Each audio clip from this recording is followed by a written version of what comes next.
That was, of course, the Beach Boys with I Get Around, and you're listening to the Baller Skeptic Roundtable, Episode 6 on the 15th of July, 2015. I'm your host, John LeBon, and I'm joined, as always, by Matrix Dakota, live from Spain. Matrix, what did you make of that one? Yeah, it's a good song. It's a funky song. Yeah, people getting around all right. That's the way. And, of course, we've got with us, as usual, live from New York, Dave Weiss of Deep Inside the Rabbit Hole. Dave, thanks for setting the alarm clock at the right time this morning, and thanks for joining us. Hey, thanks so much, John. Glad to be here. Was that a Beach Boys song special for our guest today? Well, I've been trying to think of which tracks to play us in with, and I love the Hot Chip song that you recommended. I promise we'll play out with it tonight, but for some reason that one popped into my head the other day, and I thought we'll play that one on the next episode, and we've done it. I'm happy that we did, and we might as well go to Allegedly Dave. I'm going to call you Allegedly tonight because we've got the two Daves on the panel. Allegedly, you're coming to us from Britain, and how are you today? I'm fine, mate. I despise the Beach Boys, but there you go. It's your choice. you can make the next selection so long as you're here at the pre-production before the show on time. How's that sound? Right on. Okay, I'll do that. Excellent. Well, I'll tell you what, I know that you guys are all excited to have our guest on tonight. I am as well. So let me get straight into reading out this little intro that I've put together. Our guest tonight made a cameo appearance on episode number 3 of the Baller Skeptic Roundtable just days before his highly publicised laser test across water, which I'm sure he will tell us more about in just a moment. He began uploading videos about the Flat Earth and NASA fakery in February of this year, and has already accumulated over 630,000 total views on his channel. He now has over 8,000 subscribers and a loyal following of people who contribute to his efforts to debunk the heliocentric model. Recently, our guest has attracted attention for debunking a well-known YouTube hoaxbuster, yet his witty mocking of NASA and other ball earthers is one of the things which endears listeners to him in the first place. We're joined tonight by, of course, Jeren Campanella, better known as Jerenism. Hope I pronounced that one properly this time. Jerenism, thanks for joining us. Hey, nice to be here. Now, of course, you were with us briefly on episode 3, Jerenism, but the listeners didn't really get much of a chance to get to know you because, of course, our guest that night was Mark Sargent. So I want to spend a few minutes tonight, before we get into all of the Flat Earth stuff, speaking a little bit about yourself. Do you want to tell us briefly, did you ever believe in the ball model? If you did, when did you change to the Flat Earth model? How did you get into all of this? Just give us a few minutes to get to know how you came to be doing the work that you're doing. Sure. I would definitely say I was blind to the world basically all the way through my career as a store manager with a drugstore, with CVS. I'm sure you've heard of them. They actually purchased the drugstore that I was a store manager for 14 years, which was Long's Drugs. You would only know that if you were West Coast, California, United States. So when I lost my job, which was 2012, I've always been a big reader. I have a big book collection. My wife has a big book collection. I've always liked to read. I wouldn't say I read books front page to back page. I'm a searcher. I like to search through books, and so just really was reading and studying. And both my wife and I were raised religious. Her Christian, and myself Catholic. But when we got married, we both were no longer practicing at all. And so we just were kind of looking into our faith and kind of looking into our beliefs, and just saw that everything was, no matter where we looked, we just saw deception, and we're kind of getting frustrated and just said, why don't we really start over and just, take everything from scratch, don't trust anything anybody's ever told us if they don't deserve it, and go from there. And I still feel bad to this day because not much longer after that, maybe a week or two, my wife said something to the effect of, what if the earth is flat? And I told her to shut the F up, because even though I said let's start from the beginning, let's start from scratch, that's the last thing I was talking about. And I said, how do planes go around? I mean, the same thing I hear from everybody. I was one of those. That was probably 2012, 2013.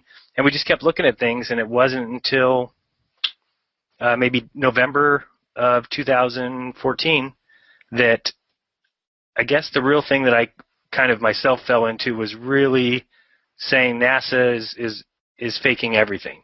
I was really big on the moon hoax, proved that to myself. Kind of from there, I said, well, now can I even trust space? And when I was able to kind of drop that, then it got to the Earth, and I still remember being in November, December, that it was gravity that really got me. That I remember reading the entire Wikipedia, top to bottom, on gravity because I could not grasp it. I just could not understand the way that it's used and thrown around the term. Or you have ball earthers right now telling me, well, how do you explain gravity? It's like, why do I have to explain gravity? I don't understand. The same way they explained it in the year 1200. I mean, the fact that we stick to the Earth is we stick to the Earth. I don't need a formula to tell me that or anything else. So once I kind of had a problem with gravity, then it kind of came to the globe. And I remember waking up one morning, and I don't think I had a dream about it, but I had this picture of the globe in my mind spinning in space and flying through space, and the idea of everybody living there, and that was the last day I could ever even stomach it. And so you were talking about, sorry, Jonas, we were talking about late last year, is that right? Yeah, it would have been about end of last year. And then my wife told me to do some videos. And I said, I can't. I said, I said, nobody believes this. It's the biggest, this is the biggest cover-up there is. And I said, I can't go out on my own and make these videos. Sorry, I'm getting feedback here on my mic. Hold on 1 second. Can you hear me now? Yeah, that's good. Yeah, that's good. Keep going. Okay. Thank you. No, so then she just said, well, why don't you try and, make one and see how it goes? And I said, no. I said, I just can't do it. And I looked up, I remember searching, this is probably maybe January, because there wasn't, at this time Mark wasn't up there yet, Sargent's videos. And I saw Eric Dubé's stuff, and I went to his website, I forgot what it's called, Atlantic Conspiracy, and started reading some of the stuff, and it just really, and I still say to this day, me and Eric Dubé have a lot of the same flat Earth beliefs, but we were kind of I was just looking at that page, and I really said, okay, wait, now there is somebody else who's kind of seeing the same thing I am, but I still didn't feel comfortable in making a video like I would want to. I never wanted to be a stand-up comedian or anything, but as a kid, I always wanted to be a baseball announcer. And I like the idea of sitting and kind of talking and telling stories and teaching a little bit at the time. I'd never done any videos like this before, but I had an idea of how I would do them. Me personally, I don't like to watch videos where I have to read. That's just me personally. So I knew I didn't want to do videos where I just flash text across the screen. And I hate my voice, but that was something I was willing to get over. And I just said, well, I'll think about it. And then one day I searched again, and there was Flat Earth Clues. Just happened to be right there. And I said, well, what is this? This is new. And right from the first video, I was enthralled. I knew after the first video that I was going to make videos, because the way that he delivered it, very, like it wasn't crazy. He didn't sound crazy. And all my points could be backed up, and that was the thing. I just wanted to challenge the globe people to kind of, and I think I don't know if you guys have looked into this, but the whole idea of how it got started. I mean, there was no way for them to prove it when Copernicus had the idea, or when Galileo, wrote his book. So these were just thoughts. And then I went back and kind of tried to look at the history, what happened from the mid-1600s, and it just kind of looks like it sets itself up for a deception. You've got people coming up with new theories based on things that were never proven, and then new theories on top of those theories, which are based on things that were never proven. And it just kind of got to the point where you saw what happened is somebody didn't want to even think of a geocentric universe anymore, and so they just adopted one or the other. And there's some great quotes by people who have said that you can construct this, mathematically, either a geocentric or a heliocentric, or even as far as a sphere or a flat Earth, and it be mathematically correct. So when I started seeing that, that's what I thought that they did. That's what I still think that they did. And sucked because I know I went to school just like everybody else, and not one time did I ever sit in a class and think, this teacher's lying to me. Everything I thought, they knew the truth, that this is what I was doing in school, was learning the truth. And I remember asking, I always had a problem with the spinning earth as a kid. I can remember asking my mom 5 times, like really, like, I don't understand. What do you mean we're spinning? Like, it didn't make any sense to me. I don't even think I ever bought into it, even though I never went beyond that to think, well, then how is the sun passing? I didn't get into that. I just didn't believe we were spinning. I couldn't grasp that. People would say, well, you're born into it. And I'd say, well, I still don't get that. I said, if it just didn't make any sense to me. So, yeah, it was. I even went to an all boys Catholic Jesuit run high school, and when you go to one of those and you're taught by Jesuit priests, these guys were forcing science. That's all they talked about. And at the time, you don't think anything of it. You think, well, look how far the Catholic Church has come. They're out of the Dark Ages, now they're preaching science. But they were pushing this stuff hard, and you just start to see the deception. You really can see what happened. Well, I'll tell you what we'll do, Jaron, is we'll come back and have a broader discussion about, I guess, the history of the heliocentric model later in the show. Just going back to what you said about Mark Sargent, do you remember how early into Mark Sargent's, I guess, meteoric rise to flat earth fame, if you like, do you remember how early it was in the piece that you first discovered him? I think it was 2 days after he posted that. And that was what prompted you to want to make your own videos, almost overnight.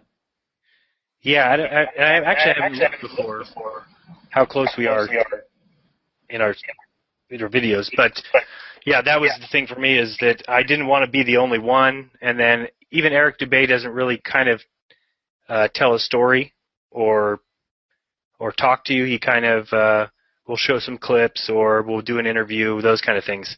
And I knew I wasn't who's going to interview me. I'm making my first video. So my problem was, the only way I could make a video was I knew I could throw together some stuff on Windows Movie Maker, images. I like to draw on the little Real World Paint application. So I knew that's what it had to be. It was me just kind of drawing it out for people, draw the globe, show planes going upside down, show birds flying upside down. That's how I wanted to do it. And then talk to people. And if they all thought I was an idiot, well then, so be it. But I didn't want to be the only one.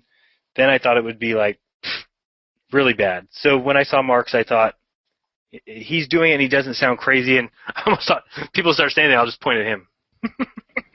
Fair enough. Well, look, we've got a roundtable format for a reason. So we'll go around the roundtable, get some questions about Jaronism and his, I guess, waking up to the flat earth model. And then we'll get into some more heavier topics later on. We'll start with you there, Matrix, live from Spain. Any questions you want to ask Jaronism early in the piece? Hey, Jaronism. Good to have you on the show. Yeah, I've got a question for you. Regarding Mark Sargent's clues, which of the clues piqued your interest the most? I certainly don't know any of them by number. I wasn't a big fan of one, because I guess when he was saying think of space movies, I was thinking of some space movies, and he didn't seem to. I wasn't really connecting with that one, but I also didn't think that would be a reason to believe in it or not believe in it. So that one was easy to toss. But I'd say after that, Admiral Byrd, in all my research, I had never come across that as far as that interview that he gave when he said there was resources, vast resources, and I had never seen that interview. So that was, just got to add that to my binder. And there was the Southern Flights.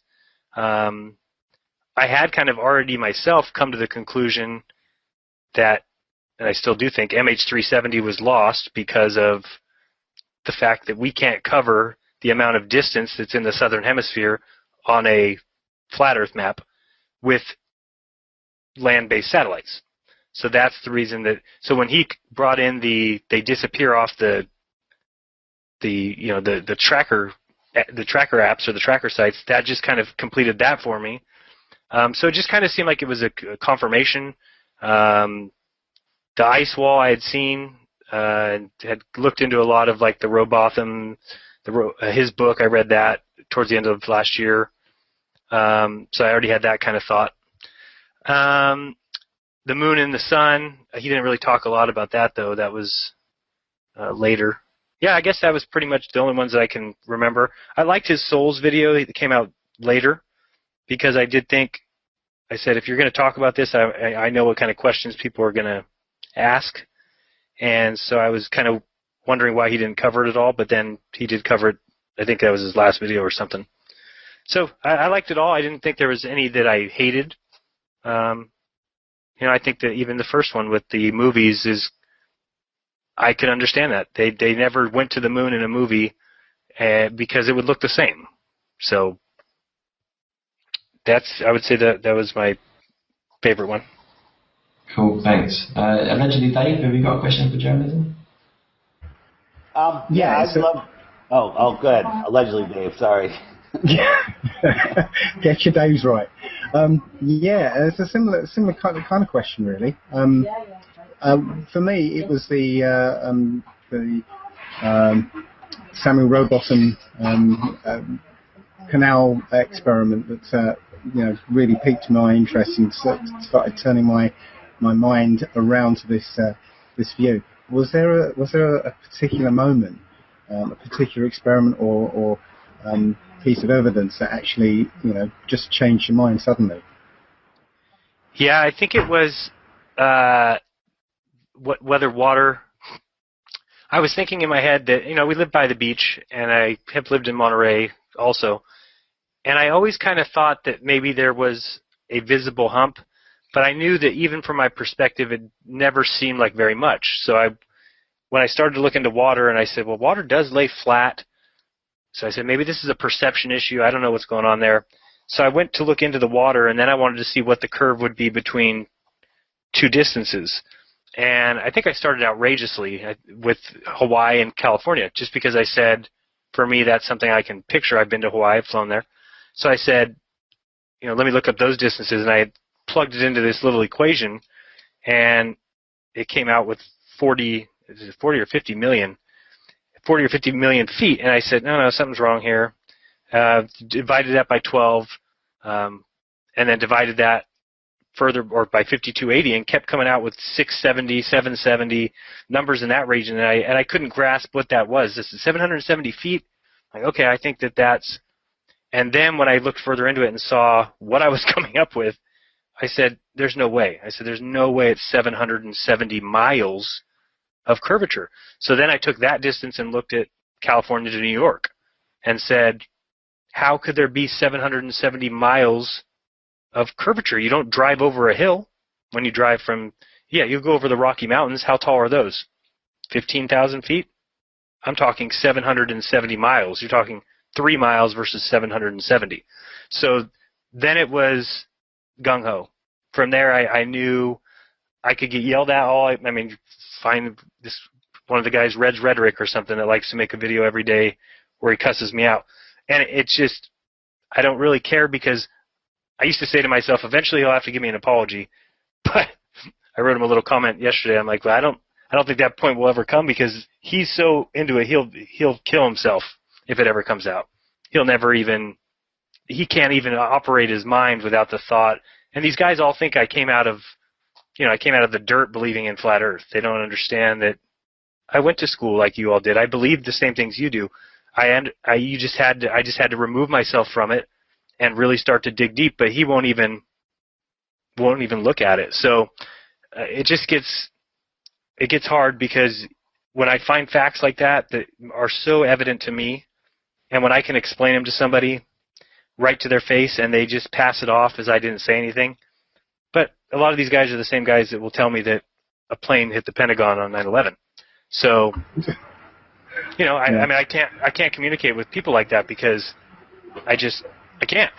I'll talk to you, but I can't have a rational conversation, or I can't expect you to understand where I'm coming from if that's where you're coming from. Yeah. The curvature thing is a good one. That led me to discover that salt flats in Bolivia. I don't know if you've come across it. I've seen pictures. Unbelievable. Yeah, 80 miles long, and I think it's 80 miles across and 100 miles or something the other way, and it's completely and utterly flat. That's just, yeah, I mean, you can't argue with that, really. I did have somebody who said that, oh, well, there obviously are some flat spots on the planet. I've heard that too. Ridiculous. Yeah, it's like, well, then where are you doubling up this curve then? Show me that spot. You're going to have to make up for the lost curvature somewhere. Yeah, I mean, how does that work? How does a planet suddenly get a flat spot? Did somebody hit it with a hammer or something? I mean, that's when we ran into Mars or something. Even if there was a flat spot, let's say the Earth was carved out, a big flat spot. According to ball Earth theory, the water should still bow. The land is flat. That's like saying there's a flat spot on the side of a hill. A lake's not going to stay on the side of a hill. It's got to follow the curve of the supposed ball Earth. It just doesn't make any sense. No, and I think you'd have to make up for it. I could see how one section could be, flatter than another. Like say the salt flats for 18 miles for whatever reason packed up and became flat. But if it was still a ball, well, then you have to make up for that flatness, meaning somewhere else is twice as curved. So, where's that curve? Show me that curve. And also, when it rains, literally you get like a few inches of water over the top of it, and it goes like a mirror. Well, over 80 miles or something, again, there should be a bow of water, in the middle somewhere. So, where's that? Yeah, and it's just, how water, I always was describing it at the beginning like the letter N and an underscore. I said, you're talking about a letter N of water, and I'm telling you it'll end up as an underscore. So how does it stay in the letter N formula? And they bring that word gravity back, and I just say, well, you're talking about the same force that holds literally, I'm guessing, billions, trillions of pounds of water. That same force holds me to the Earth or a 6-pound baby and doesn't crush it to pieces. Doesn't make any sense. Yeah, and they use gravity as an absolute sort of an absolute thing. So I ask those people, which absolute concept of gravity are you talking about? Newton's absolute concept or Einstein's absolute concept? I mean, if they're plastic, I mean, surely there could be another possibility.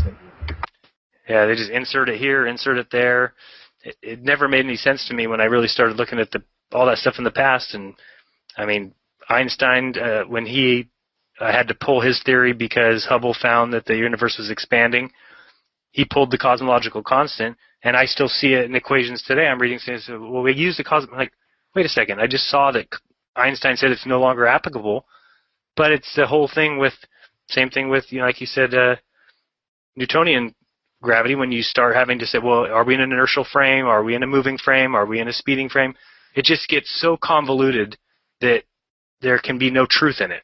And that's my whole problem with it, is I kept saying, no, things need to match our reality. And what they did was they made mathematics prove our reality. And that's fine if we observe what the proof is in reality, but we don't. So then I said, you just wrote a math equation that, great, it's proven, but where is it shown in my reality? It's not. And you were saying earlier, Jeranism, that it was gravity that you had a big problem with towards the end of last year. Do you remember roughly when it was that you first said to yourself in your own mind, I have given up on the ball Earth model, I am a flat earther? Do you remember roughly when that was? Can you talk us through the experience of going from a ball Earth believer to a flat earther? Yeah, it would have been about when I was kind of looking at the numbers. I knew that the math would prove the globe. There's no other way that they would have it this long unless math proved it. But I said, let me see what the math is. And like I said, I remember waking up one morning and having this vision of the upside-down person in Australia. And that had always been explained away to me easy, and I always just accepted the explanation of, well, this person, it's the reference, it's from their perspective, they're right side up, and from your, okay, I get it, whatever. Well, because everything's pulled to the center. Okay, everything's pulled to. I just kind of kept buying it. But then I woke up one morning and just that picture came in my head of kind of if you just picture a huge globe right now and then picture people standing everywhere on it. And at that point, I realized there's not even directions on a globe. If you took every single person and they were all standing all around the globe and you told them to all look north, every single person would look in a slightly different area, but I mean, they would all be looking in millions of areas. Think of the person who's, say, just slightly up from the bottom of the globe, looking north. Well, they're going to be looking out, way out past 3 o'clock, let's say, or to the right, because they're facing that way. That's north to them on a globe, because they're going to look and it's going to come back around. But all that stuff started hitting me just to where I couldn't grasp it anymore, and I still do. I laugh at it. I really think that it's fantasy. That's when I got into the whole. I don't know if you guys have seen the logo I use on some of my videos. It's got a globe crying, just because I knew at that point that so many people were going to be upset, but it was clear to me that it was not possible. You can't have. It's magic when you say, well, that person down below you is actually right side up for their perspective. I said, no, they're not, because I'm right side up at the top of the globe. So how can they all, if they're also right side up, it's a flat Earth. There's nothing else. You can't just tell me gravity. And then I started looking into gravity, and you can't even, like I said, I read the whole thing, and at the end of it, I felt stupider. I mean, I couldn't grasp how does the sun choose what force of gravity to throw on each planet? They all have these orbits, but they can't just be who's deciding the orbits. Who's deciding that it doesn't go in order by weight. That would make sense to me if you said, well, the Earth weighs this many tons, and then Mars weighs this many tons, and as it went out, it was exponential, and it made sense with the distances from. They don't make any sense. They make no sense at all. You've got planets that rotate in different ellipses, and Neptune goes up above everything, and I mean, it just made no sense to me. I said, this isn't reality, it's make-believe. They constructed something that was make-believe. Yeah, fair enough. Well, we'll move on to the next topic soon. Just quickly, we've got more than 50 people watching live. In the live chat, Gino says, it's weird that Hollywood never made any movies about the moon landings, and Go Away says, the moon landings were the movies. Of course, there was that film, supposedly, it was a film, like a 3-hour film about the process of selecting the astronauts. I forget the name of that film. So there was that one. But other than that, there's been a complete dearth of official Hollywood films about going to the moon. There was, of course, Capricorn 1, which was a film about faking a mission to Mars. And many of the scenes were framed just like the landings on the moon. I don't know too many people who are genuinely objective who still believe the moon landings are real. We'll talk more about that later. But we need to move on to the first proper topic for you, Jeronism, and that's to talk about your 4-mile laser test. Now, the last time you were on the show, we had you on last minute, and you were talking about a test that you were planning to do near to where you live. I think you're on the West Coast there in California. Correct me if I'm wrong. So in the time since we last spoke to you, you've conducted the test. There were some issues with it at first. You've since uploaded the video. Do you want to give the listeners, many of whom already know this, but for those who don't, do you want to give them an idea of what happened with the test, the issues that you faced, the ways that you rectified them, the everything that's happened since then? Do you want to listen to all of that? The floor is yours. Okay. And I hope that everybody, and I know that most people were not upset at me, but I went into the whole thing telling people I've never done this before. Even as far as live streaming, I've never live streamed anything. So I went into all this kind of with an open thing saying, hey, I'm willing to do these things. I want to do them. I know I would enjoy them, but I didn't know what I was doing. And so when the 4-mile laser test, when I got the laser from one of my viewers, and my wife and I went and checked out the area, and everything looked great. We even shot the thing across real quick. It was extremely bright, scared me, because I said, I think the cops are going to come. I think, but I shot it across. We saw it hit the other side. I said, okay, well, now we know it hits the other side. And then I had a guy email me and say he knew of a photographer that would possibly videotape it and give us a deal. And I kind of announced that on my channel, and then real quickly that was starting to be funded when Eric Dubay came and paid the whole $200, and that was awesome. So then I had a videographer ready. We looked at the weather. We planned everything out. It's going to be on a Thursday, I think, and it was supposed to be really gorgeous. So everything was looking good.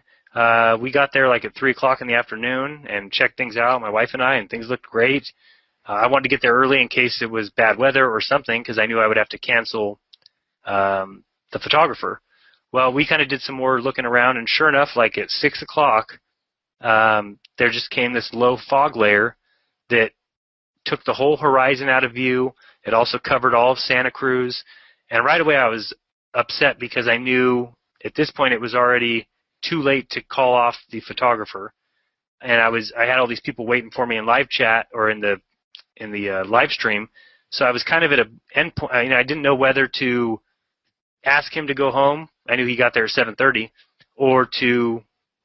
and then have to cancel everybody. I said, well, let's just try and see what happens. Well, he showed up, and we couldn't get the two pieces of footage that I really wanted to get, which was a boat going over the horizon, and also you can see Santa Cruz from where we were at Lovers Point in Monterey, which is about 45 miles away.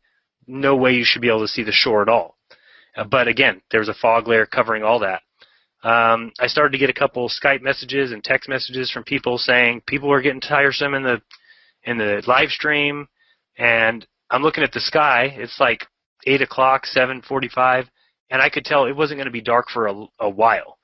And so it just kind of hit me like, man, I planned the wrong time for this. I didn't really know what I was getting into as far as how long my phone would last. We got out there, and you're using not the Wi-Fi, but the regular cell service, and I'm live streaming from the beach. Well, that thing ate my battery in a matter of a half hour. And unfortunately, if you ever use the Ustream live stream app, there's no indicator on that thing of what your battery's at. Usually, most apps you'll have at least be able to look up and see what you had.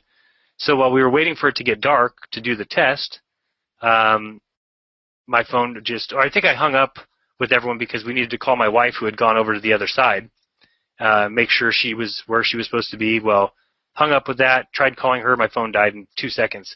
And then it hit me like, uh-oh, my phone just died. My wife has taken my car with the charger and has driven to the other side of the ocean.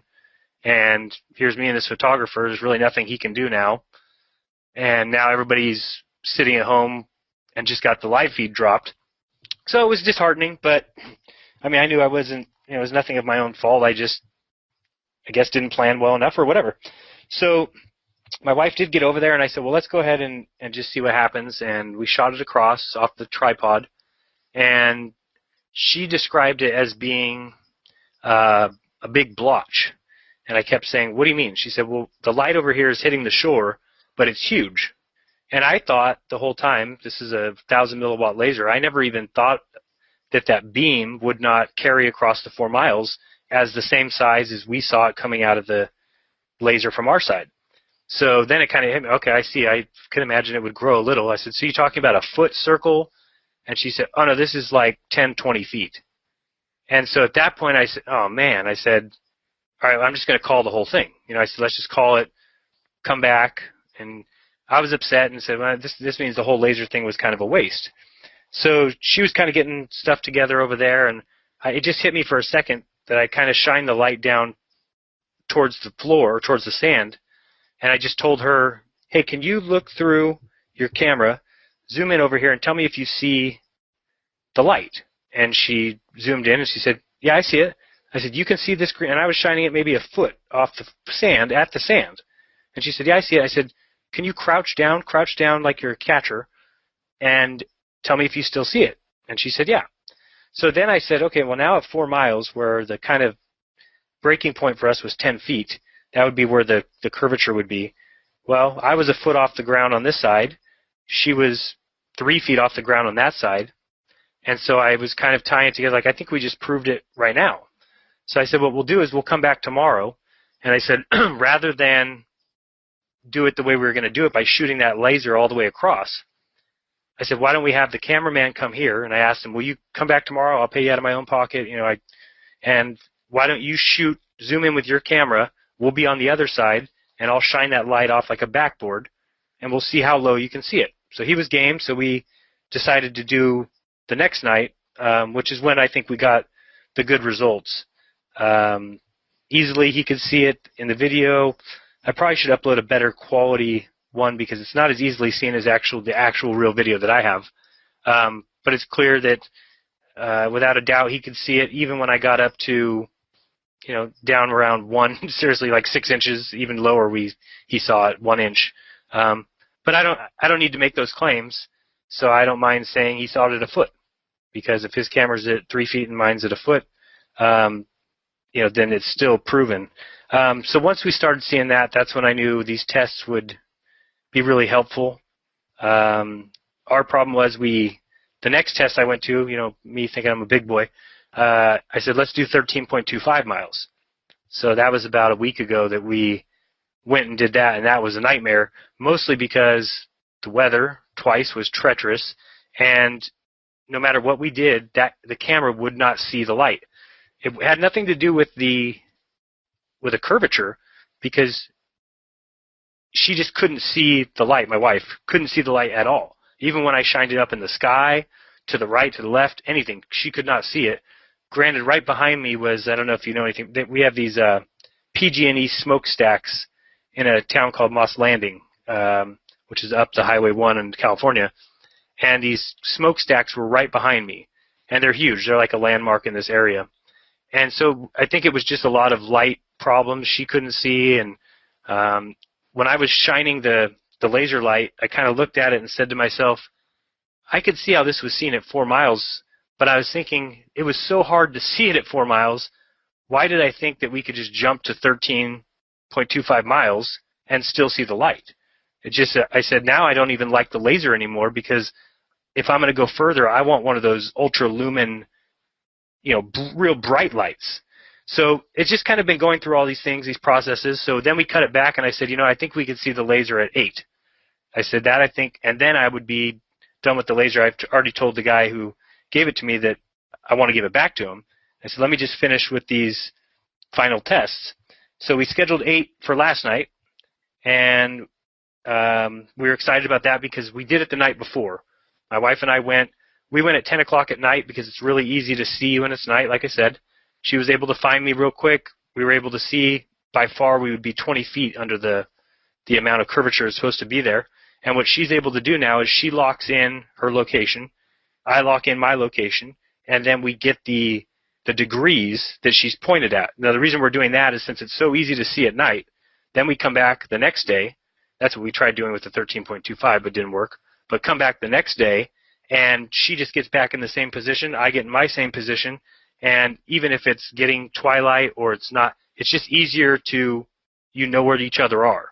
It's because you can't see that far. You can't see 8 miles. Even with the zoomed-in camera, she can never see my person. So knowing exactly where I am is all the difference in the world. That's something that we were doing before, like live with people, trying to chat with me on the Ustream, or and we're trying to line each other up. And it's a painful process because I don't have any kind of tools like a street leveler would or a surveyor. We're doing everything with iPhone apps and trying to see each other and trying to wave flashlights, and it's just it's fun. I love doing it. But once we did that, what I had gotten instead, because I always look at what people's complaints are about the tests and then try and fix them accordingly. And one of the complaints was, hey, the one that you proved the 4 miles, you shot the green laser off a white poster board. And I said, yeah, but there was no, because I was holding it not more than 2 inches from the actual poster board, I said there was no reflection. We could see that from where I was. They said, nah, it still could reflect. It could reflect up above the hill. I said, okay, I see what you're saying, and I agree. If I was fighting it too, I wouldn't accept evidence unless it was convincing to me. So we kind of came back to the drawing board on that and decided, black would eat the color. And I said, but it would still, on a board, to me, it could make a reflection. So then we got into this idea of if we had a box, like a 3x3, or the one we use is about 2x2x2, 2x2x2 box with one side open. So now you've kind of created like a cubby. And then by me shining the light in the black cubby, what it does is creates like a glowing square box orb. I don't know how to describe it. A glowing cube. And it doesn't, because the light gets eaten up by these black sides and the black back, you don't see anything outside of it. In fact, you can stand to the side of the box and you won't see any green laser light coming outside of the box. It's all within. And this is kind of my idea, because the next thing I'm going to try and purchase is one of those, they're crazy, 16,000 lumen flashlights. They light up football fields. And with that, I think the sky's the limit. I don't know how far we'll be able to go and keep seeing it, but the goal is to keep going. But I knew that the laser was getting to the end. It created a nice little glow box, and so we were ready to do that. Like I said, we drove home, came back the last night, had people on the live feed. I was kind of showing people the sunset. It was about twilight, which I found is the best time. Nighttime, you can't see good in the camera. Daytime, you can't even see the light. So right about sunset is perfect. You can see the light. You can see the camera can zoom in and not get diffused. So I was getting ready to call my wife to tell her to go ahead and turn on the camera from her end. And I called her and no answer, and I called her and no answer, and I called her, and now I'm getting frustrated. Like, this is, we, made sure our batteries were charged, made sure that the laser battery was charged, made sure the camera battery was charged. We had everything lined up. There's nothing that could possibly go wrong. But I kept calling her, nothing. So I kind of went back to the live chat and was talking to people and getting nervous, like, what is she doing? Next thing I know, I get a call from a random number in Monterey, and I answer it, and she's crying on the other end, saying that she was down by the water, and the tide was coming in and took out half her body and completely washed her phone out. So she had to run to a diner, which is next to the beach where she was at, and call me from the diner. So now I'm like all upset because I'm like, man, it doesn't seem like anything ever goes right when I try to do these stupid live things. And I'm really just trying to do them to kind of show people so that they can see. I know a lot of people can't go to the beach and can't see what we're seeing, so I think it's cool if we can do it and everybody watch it. And the time that we did it was exciting for everybody when we did the 4 miles. And, Murphy's Law, right? And the one thing that I didn't think about, that the waves are going to wash up and take out my wife, was not something I had thought about. But I should have thought about it actually on my side, because when I got there, I'd never seen the tide out that far. Completely sucked out. And, in fact, on my video, you can actually see 2 or 3 couples that almost get wiped out to sea, because it's like a big bowl is empty. And when it came in, it comes in heavy. So she happened to take the worst of that. And so that's what happened last night. So we're going to do it again tonight. Hopefully the tides are better and the weather's better.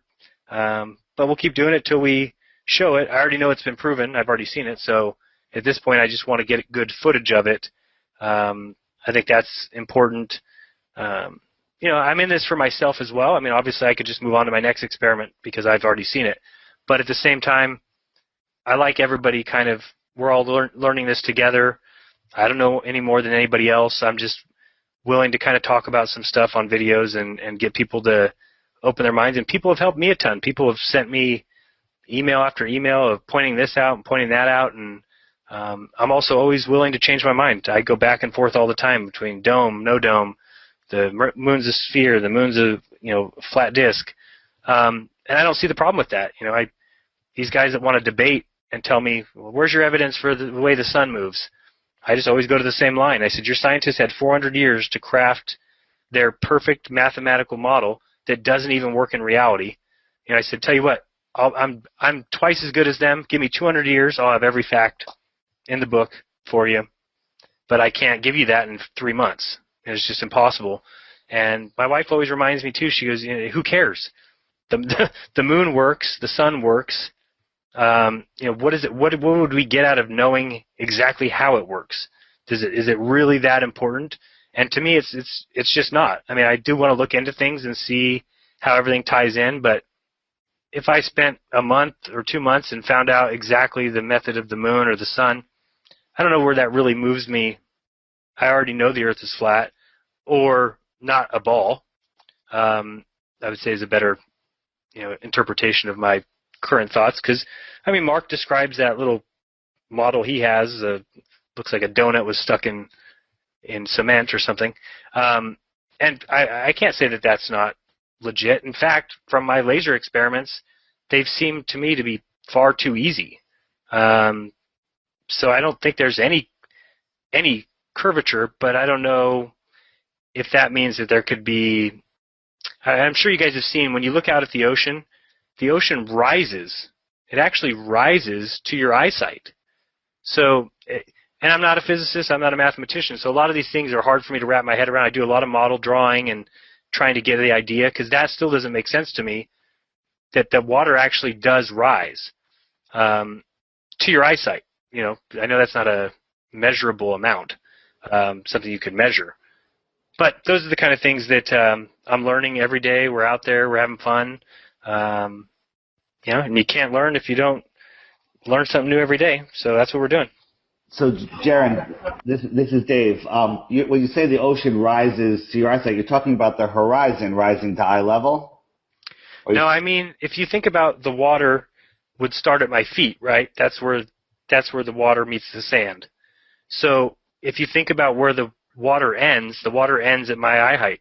So that's, for me, 6 foot. So somehow the water rises 6 feet. It could be perceptually, but what I'm saying is that water, if you're thinking of, when they say like a boat goes over the edge, and I haven't completely come up with a theory that works for me with that, because I do think it's just a mirage. It's just, the fact is, though, that water needs to get up to my eyesight. So if it needs to go back down on the other side, I'm not talking about anything that would create a curvature of the water. I'm talking about perception-wise. And I think that's what the boat is. The boat is simply your perception, because that water rises up to your eyesight. If the boat is beyond the maximum of your eyesight, well, how could it not be lower than the water, which has to rise to my eyesight? It's kind of hard to explain, but tonight I might take a movie of it, because last night we thought, when you're driving on Highway 1 in Monterey, there's one stretch of the freeway there where it's much higher than the ocean, and you're looking through hills to your right-hand side, and you can see the ocean. It is the scariest thing you've ever seen. It looks like the ocean is taller than the hills, and it's going to come right at you and kill you. The reason why is because when you're on that freeway and you turn and look out there, the water needs to go to your eye level. It's the craziest thing you've ever seen. The water goes up over the hill and then looks like a big tsunami wave. You would not even believe it if you saw it. It's literally scary. But you know by looking at it, something's wrong. You're just looking at it saying, that's not what is going on. That's not right. Then you pass a couple more hills and the freeway comes back down, and you can see the water come back down to your eye level. So I'm still doing a lot of studying and trying to figure out exactly what that means, because it's not a measurable thing. It's simply my eyes. But for instance, if I'm driving on that road and there's a boat out there, I'll never see that boat, because the boat's going to be on the other side of what came up to my eye level. So I think what we see when we see the little bottom of the boat disappear in those little videos, most of them are faked, but the ones that are actually legit, I think is just your perception. I don't know who gave us who put a limit on what we can see, but there's a limit. So that's the one thing that really got me, was the horizon rising to eye level. When you look at, into the distance, our perception shows us the sky coming down and the land or the water rising and meeting in the middle. And then our eyes only have a limitation on how far we can see. If something goes beyond that visual point, you break out a telescope. If the weather is clear enough, you can see it again. We've all, in this group have seen that phenomena. That's the number one thing. Jumping back a little bit, I wanted to ask you, when you're very, you love the math, you love the physical experiments versus other people's styles of talking about this flat Earth versus ball Earth in different ways, and I like the physical proof side. The horizon rising to eye level, the pictures are from on top of Everest. If you look, you can see 200 miles, and you can see the sky meeting the land. On everywhere on an airplane, if you haven't done it with this new thought, if you think about being on an airplane, oh yeah, I saw the curve of the Earth, but then you fly in an airplane again and you look and you go, oh no, it's right there at eye level. People, when you throw these facts out at people, all the experiments you're doing, and the ones, there's different groups of people. There's people that are like, what are you talking about? Let me look into that deeper. Oh wow, that's interesting. And there's other people that refuse to look. And then there's also possibly another group of people that are here with a different agenda to hide this information. And it's very easy to accuse people of being in that third group, but I like to lean away from that. I just think that so do I. It's funny that you don't say the word, because neither do I. Yeah, it's so when you show people proof, like our good friend that we were talking about prior to the show, we'll just call him Pre. He he looks at the horizon and says, "Oh, that's not at eye level. You know, you're looking down at that, of course." But it's obvious from where the camera is, where the video, you know, lens is. The horizon is always level, even from the the Red Bull space jump. You know, when they opened up the door, there's the horizon, right there, level as could be, and level as can be. You know, and then they break out the fisheye lens 4 or 5 or 7 seconds later, and there's the curve, curvy as can be. And that ball looks like it would be a little tiny ball. It doesn't even look like it hurt. So my question is, and I want to know how you handle this. People will attack you saying, you know, of course the Earth is a ball. You know, flat is stupid. You know, it's a ball. We've always known it's a ball, and you're an idiot, right? And that's basically all the proof that they have. I throw out there, you know, can you just give me one piece of evidence that the Earth is a ball? You know, what is your comeback? You know, what is your go-to line when you have somebody that is possibly in that third group? I would say I go through each of the speeds. Sometimes I'll just go with them and I'll say, okay, you're right. All right, you're spinning 1,000 miles per hour. You're going 66,000 miles per hour around a sun. You know, that orbit takes you 584 million miles. Okay, and the sun's going around the galaxy at 500,000 miles. I understand that. And the galaxy's going around the universe at 1.3 million miles per hour.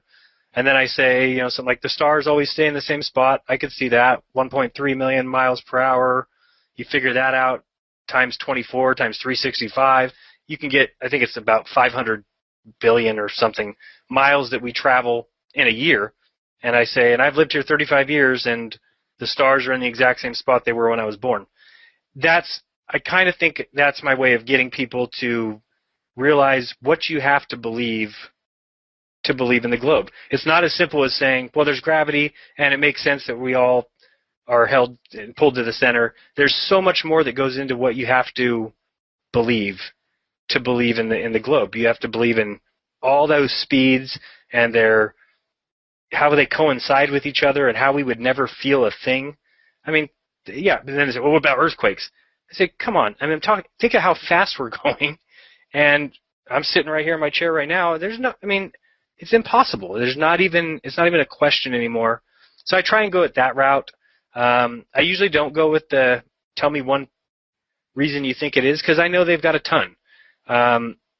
And none of them are proven. It's like I said, you always hear the people ask you, well, how do you account for gravity? Or they'll say, well, how is the sun and moon held up in the sky? I'll say, how the hell is your sun and moon held up in the sky? You just have accepted the word gravity and created okay, now it's all held together by this magical force, and then you're going to question me on what mine's held together. Well, mine's navity. So, I mean, it's like, they're just laughable to me. I've kind of had to learn to just shake it off. But I would go with that one. I throw in a lot of, at the end of that, I might throw something like, and we all evolved from fish, just because I think that's also just funny to me, and they all seem to be in that category, where they've just accepted everything science says. So, and I myself was one of them. I mean, I kind of skipped of my whole story, but I was a atheist for 6 months, a year, when I was so fed up with the church that I became an atheist and I really believed there was no God and believed that there was evolution. And my problem was I started wanting to debate Christians, and I wanted to learn more about what I was debating about. And I went and looked into this stuff, and it made no sense. There's absolute no proof. The things that they call evidence are not. And I always say in my videos, I'm not that smart, but I'm not that stupid. And I'm not saying I'm smart, but I'm able to. And I think it's a gift that we all have, is we have that brain that allows you to take in information, match it with your life, with what you see, with what you feel, and get rid of it if it's no good, and move on. And if there's good parts to it, people say they hate the Bible. I don't hate the Bible. I think the Bible's got great things in it. I don't think that it's God's word, but it's written by people who cared more about the truth than people who write today, or people who give us direction, or school books and science books. I mean, those were paid for by some corporation to be made with the exact info they wanted in them. So I give the Bible more credit than I'll give those books. So I'm just different because I just take what I hear, and I want to I want to hear everything. I would never not want to hear somebody's side of the story. Let me hear it, and then I'll tell you whether or not it fits my world. And that's how I kind of come to everything. Is Mark Sargent says that we're Truman Show project, or I take each of those things and look at them. He thinks that the heating of the earth or the seasons comes from underneath. That's something I think about and really kind of, have I ever felt this heat coming from the ground? Have I, and I kind of weigh through it and at the end come out with my opinion. And it just really feels good. It feels a lot better than going through life for the first 33 years where it was, I believe this because so-and-so says, and I believe Jesus is my Savior because my priest says, and I believe that, this is true because the book says. And I mean, it just is a completely different lifestyle where you're able to finally say, screw it, I'm in charge. I'll say what I feel. And I like when people say they don't agree with me because then we have a conversation. I mean, I've had so many conversations over the last 2 weeks about the disk. Well, I think it's a disk moon. I think everything about it points to a disk. And I want to have arguments with people who tell me it's a sphere because convince me. That's great. I would love to. I'll switch. I mean, I'm not tied to any theory. I'm not tied to any method. I just want to know the truth. And that's why I tell people, too, on my videos, don't research things that I'm researching because I feel like I'm already doing that. I'm going to find the answer eventually here. You go look somewhere else so you can find something and tell me that. I mean, I just think that's how all learning should be. Imagine if we all just went out and learned and taught each other and, okay, I'll learn about this today and you learn about that. And I mean, that's what's so stupid about schooling. I know in America, at least, going to school here, they completely give you the curriculum, the answers, here's your test, and then they tell you that you're smart when you pass that test. And if you go to college and take more tests, you're even smarter. And it's not true. What they're teaching you is what they want you to believe is the truth. And that's not how school should be. I mean, it should be debates. Why can't we have a debate in sixth grade with some smart kids? Man, I want to hear them debate about the flat earth versus the sphere earth. Let them take a week to get in groups and come up with ideas and come up with experiments. And, I mean, kids are smart. And we would get so many answers to the world problems. I mean, think about these drug companies that just keep pumping these medicines out. And they're not even, why would they try for a cure? What difference is it? They lose money when they get the cure. They don't make the drug anymore. So imagine if we had these medical students actually trying things and testing things rather than saying, this is the answer for this, and how do we treat cancer with this, and how do we, it's just not the way learning should go. How you can have right and wrong answers in science when science says itself is not about, proving something true. How do you have a test that gives us right and wrong answers? Science is ever growing. Science is ever changing. It's challenging everything that's the current accepted, facts. You should be challenging those. The person who gets an A in science should be the person who challenges the facts they give you, not the person who repeats them. I mean, it's just crazy to me. It's that we've gone completely backwards, and now you've got these people walking around saying they're intellectuals, and they're not. They're intellectuals because they were taught they were intellectuals, and that doesn't make you smart in my book.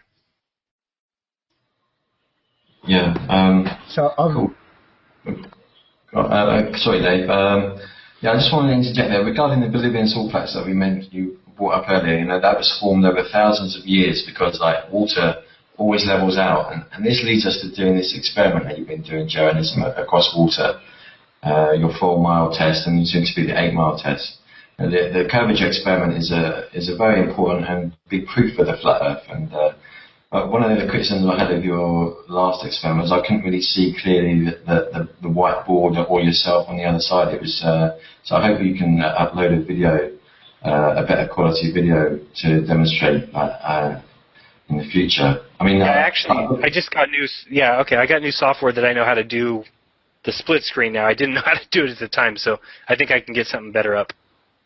Cool. I mean, I've performed a similar experiment based on Samuel Rowbottom's 1838 Bedford level experiment, measuring the curvature across water. And how did yours come out? Sorry? I said, how did it come out? I didn't know you did that experiment. Well, it was across a beach, a 7.71 mile stretch across sea, from one beach to another part of the beach, measuring a lighthouse, the height of a lighthouse, and there should have been over that distance, 39.6 feet of curvature drop. Yet we could see the whole lighthouse. The lighthouse was 95 feet above sea level. The tower was 75 feet. And so you had a building underneath the tower and a bit of rock below it. And, you could see all of the lighthouse, the building underneath, and some of the rock base below it. So it kind of like proved that there was no curvature. This curvature question is a big one, and it's a big proof of the flat Earth. When you check out the Bedford Level experiment on Wikipedia, that experiment until recently they've changed it, was only debunked by a photo of Earth from space, but they curiously removed that part, and now they just use the idea of light refraction. I was wondering what do you have to say about people like Red's rhetoric, for instance, who like to use fanciful equations in an attempt to debunk this curvature maths? Well, I mean, the way I don't really like to go after individual people, but he's a different story. But the guy that I just did the video on, Press Reset Earth, I let him speak through the whole thing. I didn't cherry pick his video. You saw in my video every single word he said. When Red does my videos, he cuts out my parts and then makes claims like, I think at one point I'm saying something about feet to inches, and then I say the number 20 times 8, and my answer I give in inches. And they all laugh at me and make jokes because he only took the part of me saying the numbers and then the final number. He took out the part where I said the method I was using. So it's just things like that just bother me because I'm like, man, I mean, if I'm wrong, I don't care if I'm wrong. Tell me. That's what I want. I want to be debunked because if my goal is to learn the truth, debunk me. But to then just go and lie and make something fake, and now you got your 15 friends all laughing and thinking I'm dumb, it's just kind of upsetting because it's like, you certainly aren't out for truth. How could you be out for truth? And it just hurts their whole thing because it even gives me more evidence that it's not real. Why would you go about lying and doing those things? And the language, I mean, I have no problem. I cuss all the time. I say probably the F word 10, 15 times a day. Who knows? But he says it 10 or 15 times a sentence. And it just gets painful. And the thing is, he writes all his stuff out. And it's like, do you actually write the F word on your paper the whole time? I can't even imagine it. I mean, I write a little outline of my videos, but I certainly don't write word for word or have to write the F word into my monologue. So I don't think it's not beneficial to anybody. If he wants to debunk my video, let me speak and then interject and tell me what I did wrong, and let me speak and interject. But just to cherry quote pick and or take one part of my video, and I never said I was perfect. Do I ever start my videos and say what you're about to see is 100% accurate and perfect? No, it tells you don't believe me, don't trust me, go out and test these things for yourself. So when you've taken that part out of my video and just put in the part where I say space is fake, NASA's faking it all, well, yeah, to a bunch of science people, they're going to think I'm a freaking idiot.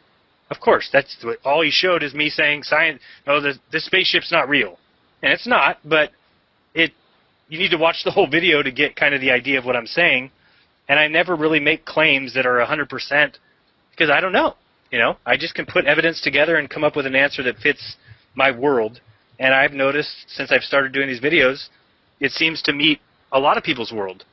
So that's why I've liked doing it, and that's why I think a lot of people have written me and saying, please keep going, please keep doing these. You make it very easy to learn. You explain things clearly. So when I hear that and then I see somebody chop my video up and just quote pick, it's just, I don't think it's helpful. Who is it helpful to? You've now given more reason for these science kids to think they're smart and that flat earthers are dumb. I mean, so you're just hurting the movement. I don't expect him to try and help me, but break it down for real. If I said something that's wrong, break it down and tell me I'm wrong. Not that, I think last video he said I give people cancer. I don't say things like that in my videos. I don't see the reason for it. I'll say a lot of jokes. I say a lot of funny things, but I don't say things like people give people cancer. I just don't see how that's beneficial to my goal. Yeah, there's a lot of name calling and insults. I mean, and they use like the weakest arguments. I mean, they claim proofs of the top 10 proofs of a sphere. Like sticks and shadows, boats over horizon. Oh, it's so terrible. Yeah, I mean, the curvature maths has not been debunked since 1838. I mean, if the maths was faulty, that would be an easy debunk of the Bedford level experiment, but they haven't been able to do that, and that's why on Wikipedia they use light refraction as their only example now. Their only. And you don't have to look very far either to find some of these things, like those things have never been proven, or like I was saying earlier that there is no proof that we go around the sun. You don't have to search very much on the internet to get that information, and the fact that they have no idea of that tells me they've never looked into what they believe. They just repeat what science tells them, even though science just leaves out the part of, well, we've actually never proven that the Earth spins. It's just, it works in our mathematical model, so therefore it's real. It's like, no, that's not how life works. You have to prove the physical, and then the math can prove that. But you can't just make a math equation and say, this math works, so we spin that fast. It's like, no, well, where's the other evidence? You can't just make math equations like that. I mean, you've heard the Einstein quote, right, about mathematics? Which one? He says, as far as, I don't want to screw it up, let me see real quick. As far as mathematics refers to reality, it's actually a great speech. He gave it in front of, I forgot what meeting he was at. 1 second. Yeah, anyway, it's as far as mathematics refers to reality, it's not certain. And as far as, okay, I'm going to screw it up, so I'm not going to read them. I'll get it right here. Another Einstein quote is, blind belief in authority is the greatest enemy of truth. Which is curious. A lot of people give him a hard time, and I think he was definitely used. I'll just say that. And I think he also tried, I don't know if you've seen, there's a lot of pictures of him pointing to his head, and I put that in a couple of my videos and just said, you don't point to the head to say, I'm smart. You point to the head to tell somebody to think. And I think some of these people knew, like, that there was some people that were going to either use them or use their theories to do things that they didn't want done with them. So I think Einstein a lot of times is telling us, it's right in front of you, think. That's how I look at it. So let's see here, it's right here. So it's Einstein Geometry and Experience. If you just look that up, it's not a very long read. It is so good. It's just him explaining what's going to happen when people start using math to prove reality. And it's exactly what happened. Now we've got a mathematical universe that works great. Sure, the numbers work great. Sun, 92 million miles. It's not reality. It's just math. So he says here, in my opinion, the answer to this question is briefly this. As far as the laws of mathematics refer to reality, they are not certain. And as far as they are certain, they do not refer to reality. And he goes on to talk about axiomatics, and as long as those are handled correctly, then things will go well. Well, what's an axiom is, for instance, like the Earth is spinning. It's an accepted, so then they go and they base math off the axiom. Well, if you haven't proven the axiom, then you can't go further than that in mathematics. How much further have they gone than proving the damn Earth spins? I mean, they've gone into trillions and billions of galaxies, and their axioms aren't right. So you can't then expand on it, and that's all science is. It's been compounded, added to, and now it's a disaster. So. Right. Yeah, this whole idea of light refraction and superior mirages. I mean, one minute boats disappear over the horizon, and yet city skylines can reappear thousands of feet above the height that they are alleged to be. I mean, what are your thoughts on this? I think it's all nonsense. I mean, that's what that Red's Rhetoric commented on the first time, and changed the numbers and things. I mean, there's no way. How does, again, it's like gravity to me. In order for gravity to work, it has to have a brain, because it's not a consistent force. Same thing with these mirages, is they never are consistent. They consistently bring up the mirage exactly to the horizon, and the buildings are perfectly straight up and down. I mean, those things are not mirages. I mean, I see mirages at the beach when we're out there. I see mirages down the road, which is a fuzzing of an image, or I've actually seen those Fata Morgana mirages where the boat might get inverted. There's a nice video recently uploaded on YouTube just the other day of a lady that tapes it's like a red bottom boat going way out, and eventually that thing is just broken up into little pixel bits. And, that's just from the sun shining off the water, and you can actually see the waves. They look like they're jumping 30 feet high out there, and it's just all refraction or not refraction, but mirage kind of effects. But then they just use that when it's clearly what we're looking at is nothing like that. Those pictures of Chicago are the skyline. They're not broken up images. They're not wavy and pixely. They're not jumping up and down. They're not inverted. They're not upside down. They're not liquidy. It's the damn buildings. So, and for them just to use that, I try not to ever use any kind of proof that's like stupid. So I don't understand how they say things and feel good about it. It's like the Coriolis effect. It's like, how many times do we have to prove this thing is not a noticeable force? It's not used by sniper rifles. You can't have something, it works on planes, but not on this. I debunk it by simply saying that what they're explaining is not even important when they say, from the southern hemisphere, if you shoot something north, it'll veer to the left, and from the north. But then you just say, well, then switch those. What happens if from the southern I'm shooting from the north to the south? Then it's just doing the exact same thing that the north does. So it's like a big nonsense, math fest, basically thrown together, and then they tell you right out it's a fictitious force. It's not something that even really exists. Sniper rifle people, they don't use it.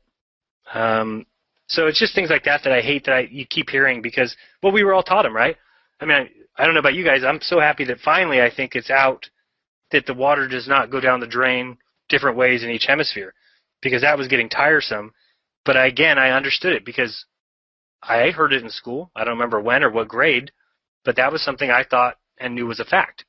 So when you find out it's not, that's when you start to have to ask questions like, okay, so there's something that they taught us all that told us this means that it's a globe. And then you find out it's a lie. How do you not, from that, realize, why would they make up a lie about a truth? I mean, I don't do that. I don't, if I come home and I wasn't with a girl behind my wife's back or something, I don't then make up a truth or make up a story about being with a girl that I didn't do anything with. It doesn't make any sense. I mean, you would never, why would they lie about the truth? They wouldn't. They would lie about something they're trying to hide. So when you've got this, the water goes down backwards, and the Foucault pendulum, which they'll never tell you half the time swings the other way, and things like that they're not proofs anymore. And so I don't understand how much longer it's going to take for people to see all these lies. They're all compounded. NASA lies, this lie, Coriolis effect lie, water going down the drain lie. When you start to see that, what are the lies hiding? It's crazy, but at the same time, I told my wife to shut the F up when she told me that the Earth was flat. So I guess it makes sense to me. I was actually talking to a guy that wants to do an intro video for me, and he said, so what do you want to do? Do you want to use the flat Earth map? And I said, no, not so much. I said, if anything, maybe I want to get away from saying the word flat Earth. I said, let's go with, globe destroyer. It's like, maybe that's what I don't want to do is be, because I think people hear that and right away turn you off.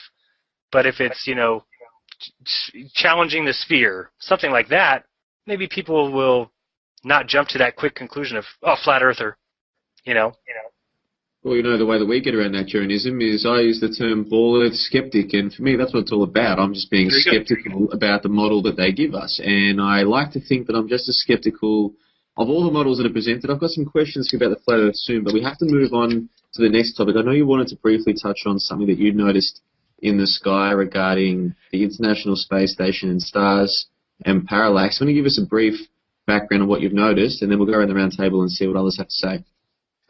Yeah, sure. So the night before last, when we were out there doing the test at 10 o'clock at night, and once we had seen the results, my wife and I were just talking on the phone, and one thing I've had a question about lately is the way that we all see the stars in the sky the same doesn't make a lot of sense. Even when we did the 4-mile test, we were looking at the stars after, and I was trying to grasp in my head. I said, I don't understand how this star that's above me is also above somebody in Canada right now. Being that we're both in the northern, we basically have about the same view of the sky. It's a little bit offset, based on where you're at. But if you're both in the same hemisphere, for the most part, you're almost looking at the same sky. And I just couldn't really grasp that. So we were both, since we were 8 miles apart, I just said, let's watch some of these planes go by. I wanted to get an idea of how offset things were. So the first plane that came by was kind of going through a lower kind of bowl of the Big Dipper from my perspective. And so I said, do you see the plane right now? Do you see that plane with the green light? She said, yeah. I said, okay, where's that at on the Big Dipper? She's like, what? So where's that on the Big Dipper? She goes, it's way over here. And I said, what? I mean, she's talking half the night sky away. And I'm like, is it that, that broken up? But when I started thinking about it, it made sense because where she's at, the Big Dipper's up above me, but it's not up above me from her view. It's up above her. So when I see it over here, she sees it over there. So that we just really got into that. Like, if you ever want to have a crazy night, get a friend who's 10 miles away, get on the phone, go outside, and talk about the planes you see going through different stars. You'll be amazed that what you see is what the other person sees, but very differently. It's insane. But the plane's real, right? You can't that can't be a fake thing. You're watching the plane, you can actually see the body of the plane. So then you have to start wondering, well, what are the stars that they displace things that way? So we're watching another plane goes by, same thing. I was trying to calculate taking the planes at 30,000 feet and trying to see, basically I just had my app and looking at degrees and was just kind of writing some stuff down. And as I'm writing something down, she said, look, there's the ISS. I see the ISS. And that's something that we've looked at the last 2-3 weeks. I got the app that alerts me when it goes outside. And we went outside a couple times, and it was too foggy. And then it kind of became a thing like, they're hiding the fucking thing from us. And then the next day, we go out there, and it's gone again. And then we finally saw it. And when you see it, it's actually pretty cool because I don't think it's the actual ISS. It's a bright dot that moves very quickly and very evenly across the sky, but exactly when they tell you. So we've just been kind of watching that. Well, so now she can recognize it. So she said, I see the ISS. And I said, oh, cool, where's that? And she said, right there, about to go through the second star of the Big Dipper. And I looked up, and it was right in front of the second star of the Big Dipper. And then I said, where's it now? She said, it just went through the second star. I said, it went through the second star for me. And so then we both kind of were silent on the phone, like, what did we just see? How did every plane we saw be half a sky away, but when we saw the ISS, it passed the exact same spot in the sky for both of us? So to me, that I want to do a little bit more looking into it, but I think that it means that they're both of equal height, meaning either the ISS is a projection or it could even be, if there is a dome, perhaps it's magnetically moving across the dome sky, which would be the exact same height as the stars if they're also on the dome. These are things we still have to look at. I don't like to, say that because I don't know. I've never seen a dome. I've never seen a star. Well, Jeranism, just quickly on that one then, can you tell us, do you know the distance, sorry to make you repeat yourself, the distance between yourself and your wife when you both saw the objects pass the same star? 8 miles. 8 miles. Because the thing is, we can do some pretty basic mathematics to see what it is that you should see on the official model, and then that fits in with what you saw. We'll go around the roundtable on this one, then we'll move on quickly. Matrix, any points you want to make on this issue of the International Space Station and the apparent lack of parallax? Yeah, well, I view the International Space Station to go across the sky here, and to me, it doesn't seem to be travelling at 17,500 miles per hour. It appears to be more something similar to an aeroplane. So if I was to speculate about it, I would say it could be some kind of technology, whether it's some kind of drone or a projection or something like that. So I concur with journalism on this. To me, the ISS space station is not really there, and it's interesting to hear his idea on parallax and what he's seeing. Yeah, the only thing I would say about that, though, is that because I agree, it doesn't look like it's going very fast. But now seeing it cross that same spot for both of us tells me it's obviously much higher than planes, because the planes are displaced quite a bit because they're much, much lower. So that could mean that if it's that much higher, is it actually going that much faster? I mean, it wouldn't even be lit like that on a globe Earth. I mean, how could it be? It's like a solid light. Is that how you saw it? Like a solid, bright, it's not bright as a star, but it's solid and consistent, right? Yeah. I mean, it seems to flicker a bit when I filmed it. I mean, I couldn't get a good zoom on it like I've seen some of the amateur astronomers do with telescopes. But even their photographs, it appears to be very blurry, and it's not sharp image at all, which leads me to believe it's some kind of, possibly a projection or something. I would think that too. I mean, the relative height, 150 miles to 250 miles up, can account for that parallax that you're seeing, maybe. Yeah, I don't know. I would like to see certainly not a math specialist, but I would like to see what kind of math would come out of that, because, I mean, we both saw it go directly through that same star. I wish that there was somebody else 50 miles away to know if they saw the same thing as well, Yes, I mean, you're suggesting that it's much higher than 150 miles even. No. Am I? No, I don't know. I was saying that the planes, which we know are, between, let's say, 20 and 35,000 feet, those all were displaced pretty much in proportion to their height. Meaning, if the one 30,000 feet, if I saw another plane, I could then predict where my wife would see it based on its height. Just by eyeballing it, you could look at it and say, okay, if that one's here, well, it's half the sky away. I bet you see it over there. Yep, I see it over there. So we kind of had gotten this little system down and then the lower planes, they're displaced, much less. If I see a lower plane out over the ocean, well, she's going to see it out over the ocean too, right? Not in the same star, maybe, but they wouldn't be a half a night away or half a sky away. So we were kind of just playing with that. But then to see the ISS pass, well, that just tells me it's much higher than 35,000 feet. But I would never even say 100 miles. That seems outrageous to me. But I was just saying that it's definitely higher up than planes, or else it would have the same displacement. Okay, that's the point you're making. That's the only point you're making, that you think it's higher than planes. Yeah. Well, I think the other thing me personally, I think that it would have to be equal to. I mean, I don't think. Myself, I know stars, or I don't think stars are suns. I don't think stars are millions of miles away, let alone trillions. I do when I see it, I do see some sort of dome, either a projection dome. I'm not saying it's a glass thing or it's a plastic thing. I'm just saying that the night sky can move over us like a dome, and it appeared to me, if both of us saw that ISS pass at the exact same star, I think it's the exact same height as that star. So it could mean that otherwise it would have been slightly off. Meaning, if it was much higher than the ISS, well, then she would have seen it 2 inches or, slightly below the second star, whereas I would see it above or whatever. But we saw both of it go through that star. That was pretty incredible for us to see. The ISS is pretty tiny, that second star is pretty tiny, and we both saw it go into that star, or past it, not into it. So you're suggesting that the ISS and the stars are at a similar height?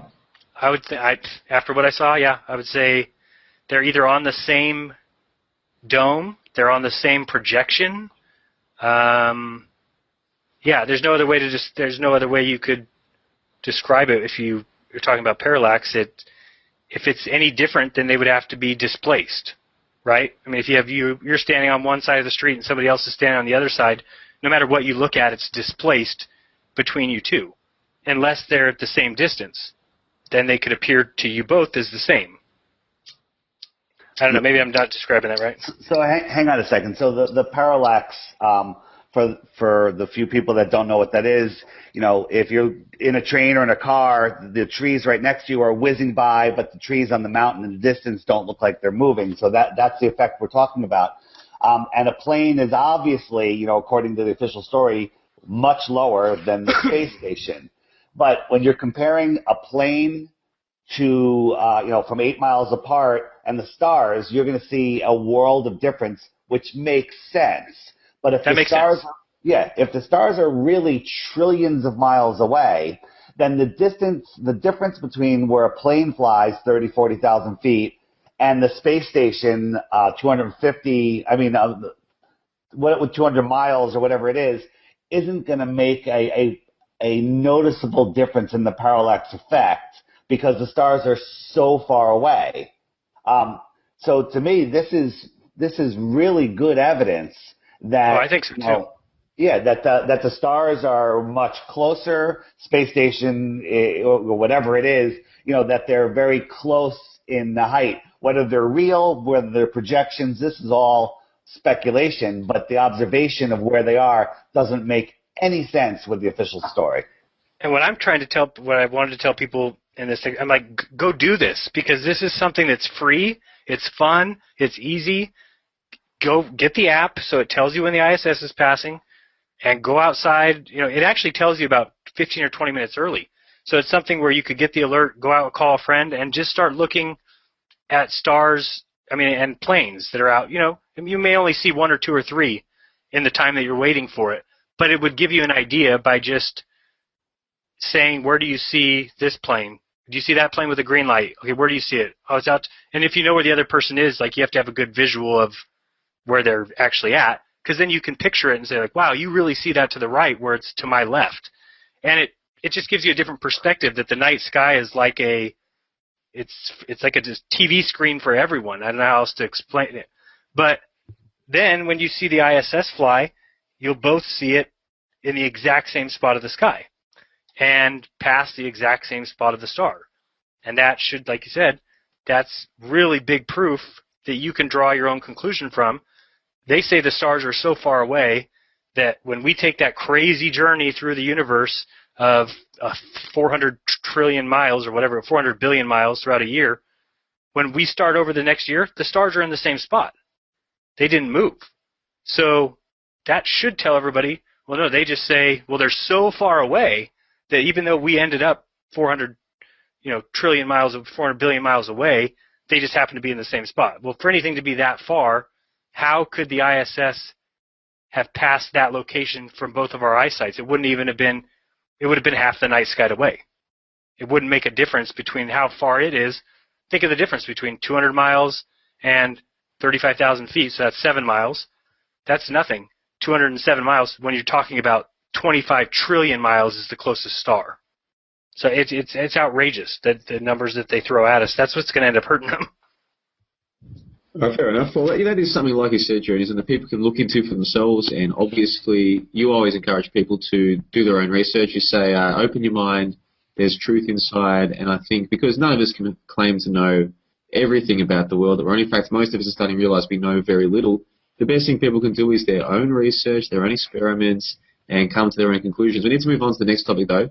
Just quickly, I know that David really wants to talk about Pluto and the passage by the so-called New Horizon. We'll keep this topic brief. Do you have any thoughts on the so-called passage of Pluto by New Horizon that took place in the last 24 hours? And then we'll go around the round table. Who's it on, me? Yeah, mate, that's right. No, I think it's hilarious. I think the whole picture is funny. I did see, I think I put it in my video about a week and a half ago, that they showed as it was getting closer. They said, well, this is how close we can see it now. And it's like a gray blur. And then now we see the picture yesterday. It looks like I kind of want to eat it. It looks like a peanut butter chocolate ball. But it's just perfectly sphere. Like you said, it's supposed to have moons, and there's no moons. Where's the stars? It's the same thing all the time. I mean, how this thing can line up a planet. How far away is Pluto? We know offhand? I don't even know. But you can line that thing up so perfectly, take 11 years to get there, but they still can't take a picture of the Earth. It's like, that's what bothers me most of all, is this NASA could just easily prove everything tomorrow, could shut every flat earther up tomorrow by just sending a rover to the moon to prove everything. Here's our landing spots. Here's our flags. Here's our tools. There's your Earth spinning in the sky. Now shut up. That's all they have to do. I couldn't make another video. I'd have to go into hiding. But they'll never do that because they can't. So it's like, it's just really obvious to me. I mean, how do you let somebody talk about you like people talk about NASA? How would you let somebody talk about it? If you're a scientific industry or scientific organization, how would you let people slander your name every single day? The moon hoaxes, all they have to do is send a little rover to the moon to show us. What do they do instead? Oh, we'll send an orbiter that will get just close enough that you'll be able to see a little pixel change, and we'll call that proof. And then we're going to send our rover to Mars, where you can't say anything about it because you've never been there and won't be able to tell that we're faking it. It's just everything they do is so obviously deceptive. They could prove things so easily. It's like I wanted to write them a letter this year and say, look at these questions everybody has about the stupid eclipse. Everybody's got the questions. Why don't we have a camera on the moon during an eclipse? The answer's right there. It's like, it's our tax money. We're the ones paying. How do they not do what we want to do? It's like they just, nope, we do our own thing here. We need to go look at Pluto. That's what's important. So yeah, that's going to be real important. Well, Jerryism, Matrix and I were talking about this on our impromptu chat last night, and the supposed distance between Earth and Pluto is meant to be more than 4 billion miles.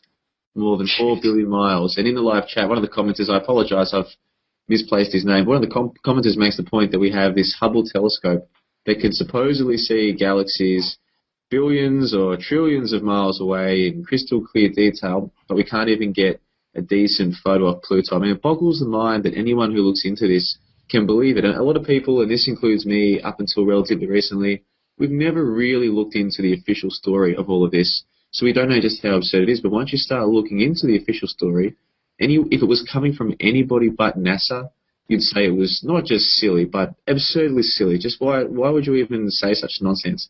But because it comes from NASA, well, it must be true. And if you doubt it, you're crazy. Dave, I know this was a topic that you wanted to talk about. We don't have much time. Any thoughts on the New Horizon passage of Pluto? It's just that John, you got to move. It's just that when we get there, all of a sudden we have a perfect spheroid picture of Pluto, perfectly lit, which means the sun is directly behind the spaceship, and supposedly the probe was passing Pluto. Where's the crescent Pluto, the half Pluto? Where are the 7 moons? They all happen to be behind Pluto on the day this crystal clear picture was taken. Pluto is rotating, the spaceship's moving, and the light is very dim out there. Why did it black out all the stars? How did they get a clear, stationary, sharp picture of Pluto?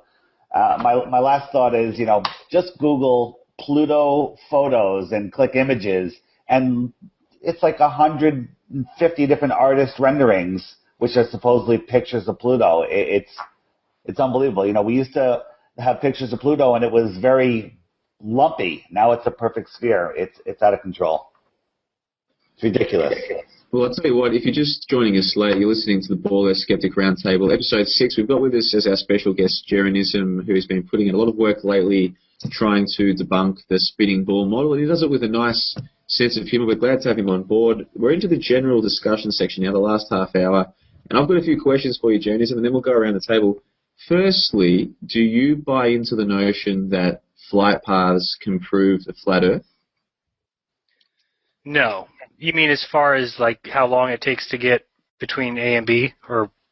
Well, there are some people out there, Jerryism, and they're claiming that the flight paths between, say, Johannesburg and Perth, or between Sydney and South America, they either don't exist, or they exist but they're dummy flights, or they're not dummy flights, they're real, but they have secret refueling stops or something like this. And the claim goes that if you use the azimuth or equidistant map or one of the prominent flat Earth maps, that the distance between the countries in the southern hemisphere are too great, which is why there has to be this tomfoolery, and so on and so forth. So is this something that you buy into? Yeah, I do think it does tell you that there's deception. I wouldn't say that they prove a flat Earth, but it does prove clear deception. There's no other reason why you would need to do that, or some of the angles that they take, or, I mean, it's outrageous that they say they can't fly over the South Pole at that height. I just don't think that those things are legit. They obviously are doing something wrong, and they're hiding it. And I think a lot of it has to do with that southern hemisphere is twice as big as the globe says. There's a couple reports of people at that 40-degree latitude mark that say that it's twice the distance from in the southern hemisphere as the northern. That ship, the British ship Challenger, and those guys all sailed way too many miles. Captain Cook, 60,000 miles in his second journey. He was trying to go around Antarctica. And then he gets to the end and says he never did it. And yet, if you go to the IOO, the International Oceanic Organization, they say he was the first one to circumnavigate Antarctica. It's a complete lie. He says in his own journal, I sailed and we kept seeing this ice wall, and there's nobody who could ever go lower than I did, but he was just going the other way. All right then, Jonas. I've got this. My position is that it's worth debunking any bad arguments, no matter who's making them. Flat Earth, ball Earth, concave Earth, whatever. There are people out there who are claiming that you can't fly from, say, Sydney to Chile. That's proof of a flat Earth, and I think they're putting out disinfo. So I think it'd be worth someone like one of us taking that flight, recording it, staying up all night staying up awake on the flight to prove there are no hidden stops when everyone's asleep, so we can get people to stop spreading, if it turns out to be false, if this is disinfo, so we can get flat earthers, or whoever they are, to stop spreading the disinfo. Do you think it would be worth doing that, debunking this flight paths prove the flat earth argument? So I guess I'm confused. So you're saying that on the globe, it would be only a certain distance, but on a flat earth, it would be too long to take the flight? Well, yes, there are people out there, and I'm not sure if Mark Sargent is one of them, but I think one of our panel members, as we speak, might be one of them. They're saying that flight paths prove the flat Earth. They're saying that the flights between, say, Sydney and Chile either don't exist or they involve a mystery stop because the distance is too great on the flat Earth map. And I'm not so sure that's true. In fact, I want to take a flight from Sydney to Chile to see if it is the time that they tell us it is, to see if there are no emergency stops, so that we can once and for all stop people, flat earthers or otherwise, pushing this notion that the flights don't exist, if indeed they do exist. Yeah, I actually think that would be really beneficial because I don't think planes ever get low on running out of fuel.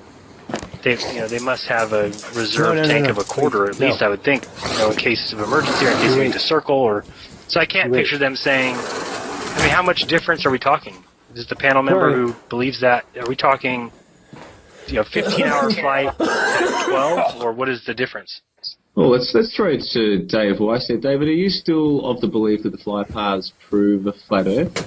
I believe that it's going to show something. Assuming that the flat Earth map is correct, you better not be up there. Proof of that. He's going to break the roof.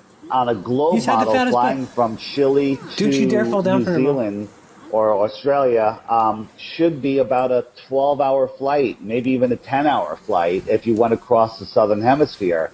But the flight paths that were shown go, all the way up to London, the Middle East, and down, which is a straight line on a flat Earth map. So if it's 10 or 12 hours and it takes 17 hours, that's going to show us something, Absolutely. Okay, good point. You can argue wind speeds. You can argue, flight speeds. It's from 12 hours to 17 hours. That's a big difference. That's another 5 hours. Roof shingles and get leaks. Quite a distance in 5 hours. Sure, here. If you're flying 550 miles an hour, that's a big difference. So I'm all for it. You saw the moon? I say go. Excellent. Well, I'll keep listeners updated if I ever do start a GoFundMe for the trip to South America. Once upon a time, that was the plan, but at the moment, I'm just sit right there. Just got a little bit cold on that plan for the time being. But if that changes, I'll let people know. Now, the next question that I have for you, Jaronism, was to do with your videos. Now, ever since I started making YouTube videos, I've been trying to encourage other people to do the same thing, because I think the more of us making videos, the more of us putting ideas out there, the more collaboration there'll be, the better for everyone. And I noticed that with some of your videos, especially the early ones, they looked very well made. I have to get the sun as well. It's moving really fast. Videos. How much time and effort are you putting into some of these videos that seem really well done? Way too much. What? A lot. I am. I never had made one before. I think the very first video I made, I used Windows Movie Maker. And then it's a weird sound. It was about a week after I was at the fuck is Goodwill that? and saw Pinnacle Studio 12. I didn't know if it was good or not. I looked at it. It looked like a decent movie maker. It looked better than Windows Movie Maker. So I bought it. It was like $3 or $4. I'm gonna take a picture. And I started using that. Everything was good except for once I tried to render the video. And a lot of my earlier videos were like an hour long. And it would take 3 or 4 hours till the video was ready to go to YouTube. It was a nightmare. I didn't know if everybody was dealing with that. I didn't know if I had the settings right. So that was kind of a problem. I mean, I definitely spent some time on some videos that didn't come out right, and then had to re-upload them or whatever you call it, re-render them. So I had some issues at the beginning, and then once I learned how to use it, yeah, people who said I was a shill at the beginning, damn, I said that word. People who said that I were saying that my videos were too good, and I was like, how, you can't fault somebody for getting better. I'm glad that I was getting better, but they took that as I was a shill. I said, look at my video. You can go through each one, and if you find one that was made after another one and it's worse, then I was lazy, because you do get better with each one. You kind of can get your structure better. You can your transitions, but I think it's fun to put it together. I never had made a movie before. I still don't know how they make the great cinematic kind of, like a trailer. I don't know how to do those, but there's a couple of good points in my videos where I've done some things that have said, oh, I got to do that again.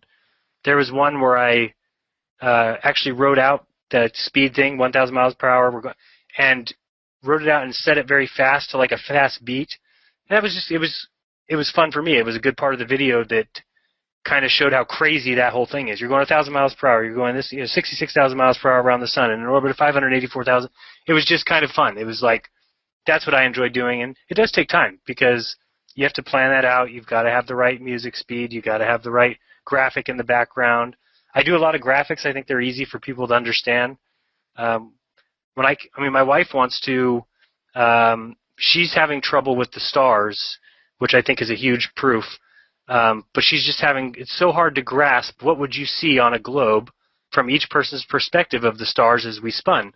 So she wants to go and get something like a big beach ball, or even bigger, and hang it from our garage, and then kind of put up some kind of makeshift stars, and then actually get like a little video camera. They have for $10 you can get a little USB video camera. It won't be good quality, but all you need to do is put that on that ball and put one light source and spin it and just start. I mean, that's how you get an idea, because if you go to Google Earth, if you go to all these different planetarium sites, they won't let you do that.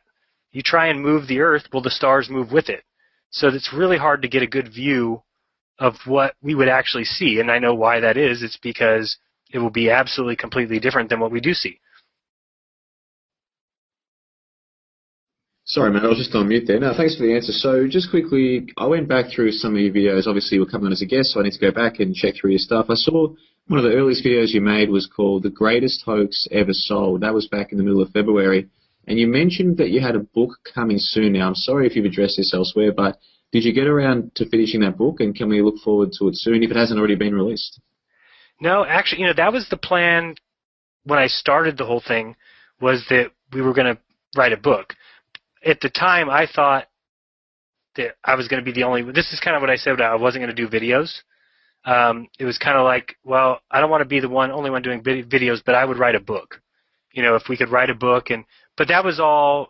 We hadn't even done like any kind of funding for, self-publishing a book. I think we looked into it. It was like $5,000 just to get, a couple hundred copies. So it was something that was kicking around, and I think I made that video, the one you're talking about, I think I made it on like an iPhone app. It's not a video I made like on the computer with a movie maker. It was like put a couple screenshots in on movie app thing on your iPhone. And then that was just kind of us talking about a book. But then it led into the Mark thing, and once he was doing the videos, then I said, yeah, I'm okay just speaking it. At the time, I remember thinking I had the secret of all secrets. I mean, and that was barely, I wonder when that video came. Oh, it must have been February. I thought I had the secret of all secrets. I did not think it would blow up like this. It's absolutely unbelievable, but awesome, because it's the truth, and so it needs to get out there and needs to be heard. But at the time, like I said, I was scared to do it. I said, no, people will just think I've gone off the deep end. But then, all we had to do is put a couple videos out, And all somebody needs to do is take a day and just ponder it, really think about it.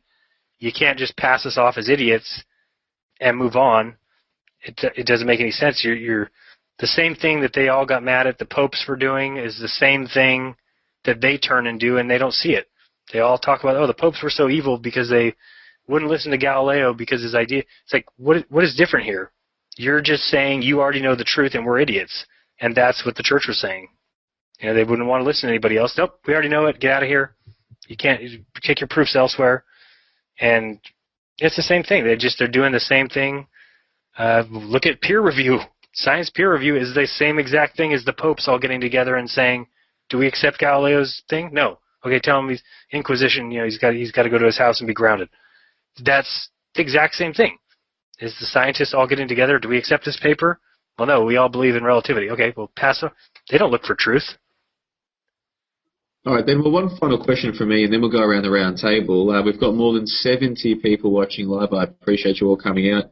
Last question from me, and then we'll go around. The question is, if you had to try and make the case for the spinning ball, based on the fact that you've done a lot more research into spinning ball than most spinning ball earthers have, if you were on a debating team and one day you draw the short straw and your team was arguing for the ball earth, what would be some of the best arguments that you would try and put forward to convince the audience? Are there any arguments that you think at all can be used to support the ball?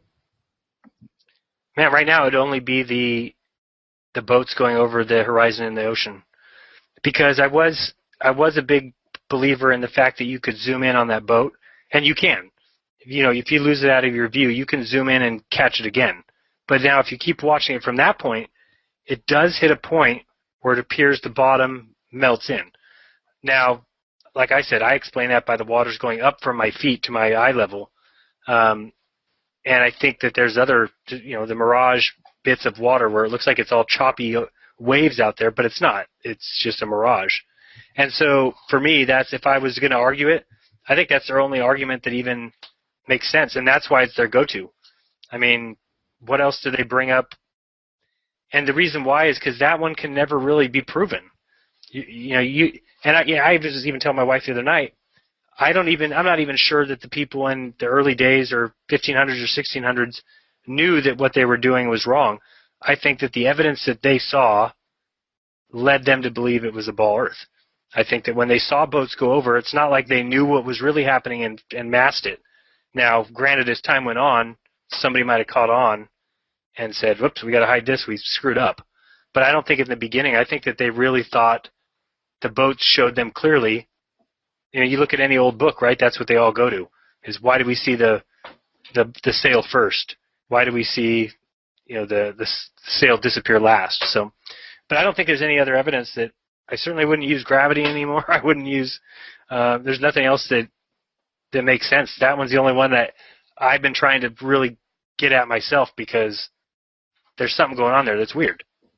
Yeah, that's fair enough. I should say, for the record, I'm not far off uploading a video that I've taken where I found what I think looks like light on the bottom of clouds, which I don't think fits in with the flat Earth model.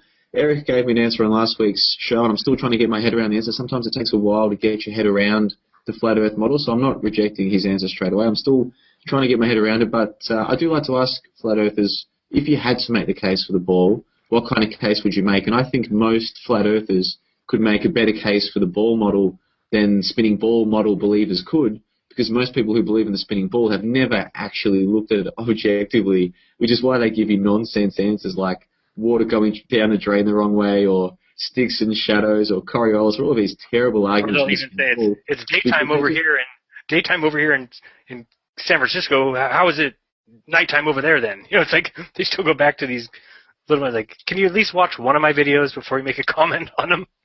Exactly. The most devout spinning ball, the people who are hopelessly devoted to the spinning ball, and they generally can't make a very good case for it. I reckon I can make a better case for it than they can. We have to go around the round table. Matrix, you've been very patient, so it's general discussion time, mate. Any questions for Jeranism or any points you want to make?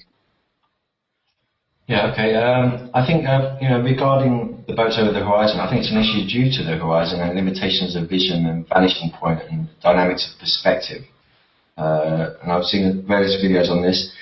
I think I've got a couple of other points that came up earlier. Regarding Pluto, it's allegedly 1,466 miles in diameter, and it's 4.6 billion miles away, which is a very small size and a long way away. And I wonder how they, it was discovered in 1930, and I wonder how they did it back then. Regarding the planes thing, planes fly level with the horizon and don't change altitude every minute to account for the curvature. That's just a couple of points I just wanted to bring up. Yeah. Slight changing the subject here. I mean, I've been filming the moon phases since the full moon for the last 10 days or so, since the beginning of July, and I'm seeing anomalies regarding which parts are illuminated, during the phases. And I also wonder how I can get a clear and in focus photo of the moon. I mean, we had my perspective on a couple of weeks ago, and he was saying how we can't really see that far. There's limitations to our eyesight, and for the moon to be 240,000 miles away, we shouldn't be able to see it. One of your earlier videos is about moon phases, so I was wondering if you could elaborate on those. Yeah, well, same thing with me. I've been really looking into the moon probably the last 2 cycles and just watching. We took some good pictures of it as well. Yeah, obviously by just zooming in on it and looking at the detail that you can see tells you the distance that they give is off. You just said 240. I watched a video yesterday. If you go to the Apollo 11 takeoff or the Apollo 11 launch, and it says, as it was seen on ABC, I think is what the title is, the announcer says they're on their journey, they're about to leave for the moon, 218,000 miles away. And this is the kind of thing that I'm sure the NASA kids will just pass off as, oh, he made a mistake. But he actually says a number, 218,036 or something. So how did the moon, move 25,000? And I even looked it up to see. I know it does move according to them, kind of wavers back and forth, but I think the minimum they say is like 227 to 243 or something like that. So how was it 218 and 69? Those are the kind of things that just tell me that they don't know. They tell one of their proofs of the moon landings is the lasers being shot by the Apollo station that shoots the moon lasers that was on the show Mythbusters. But if you look up, I think it's May 9th, 1961 or 1962, that was the first time ever that they shot a laser off the moon and it returned to Earth.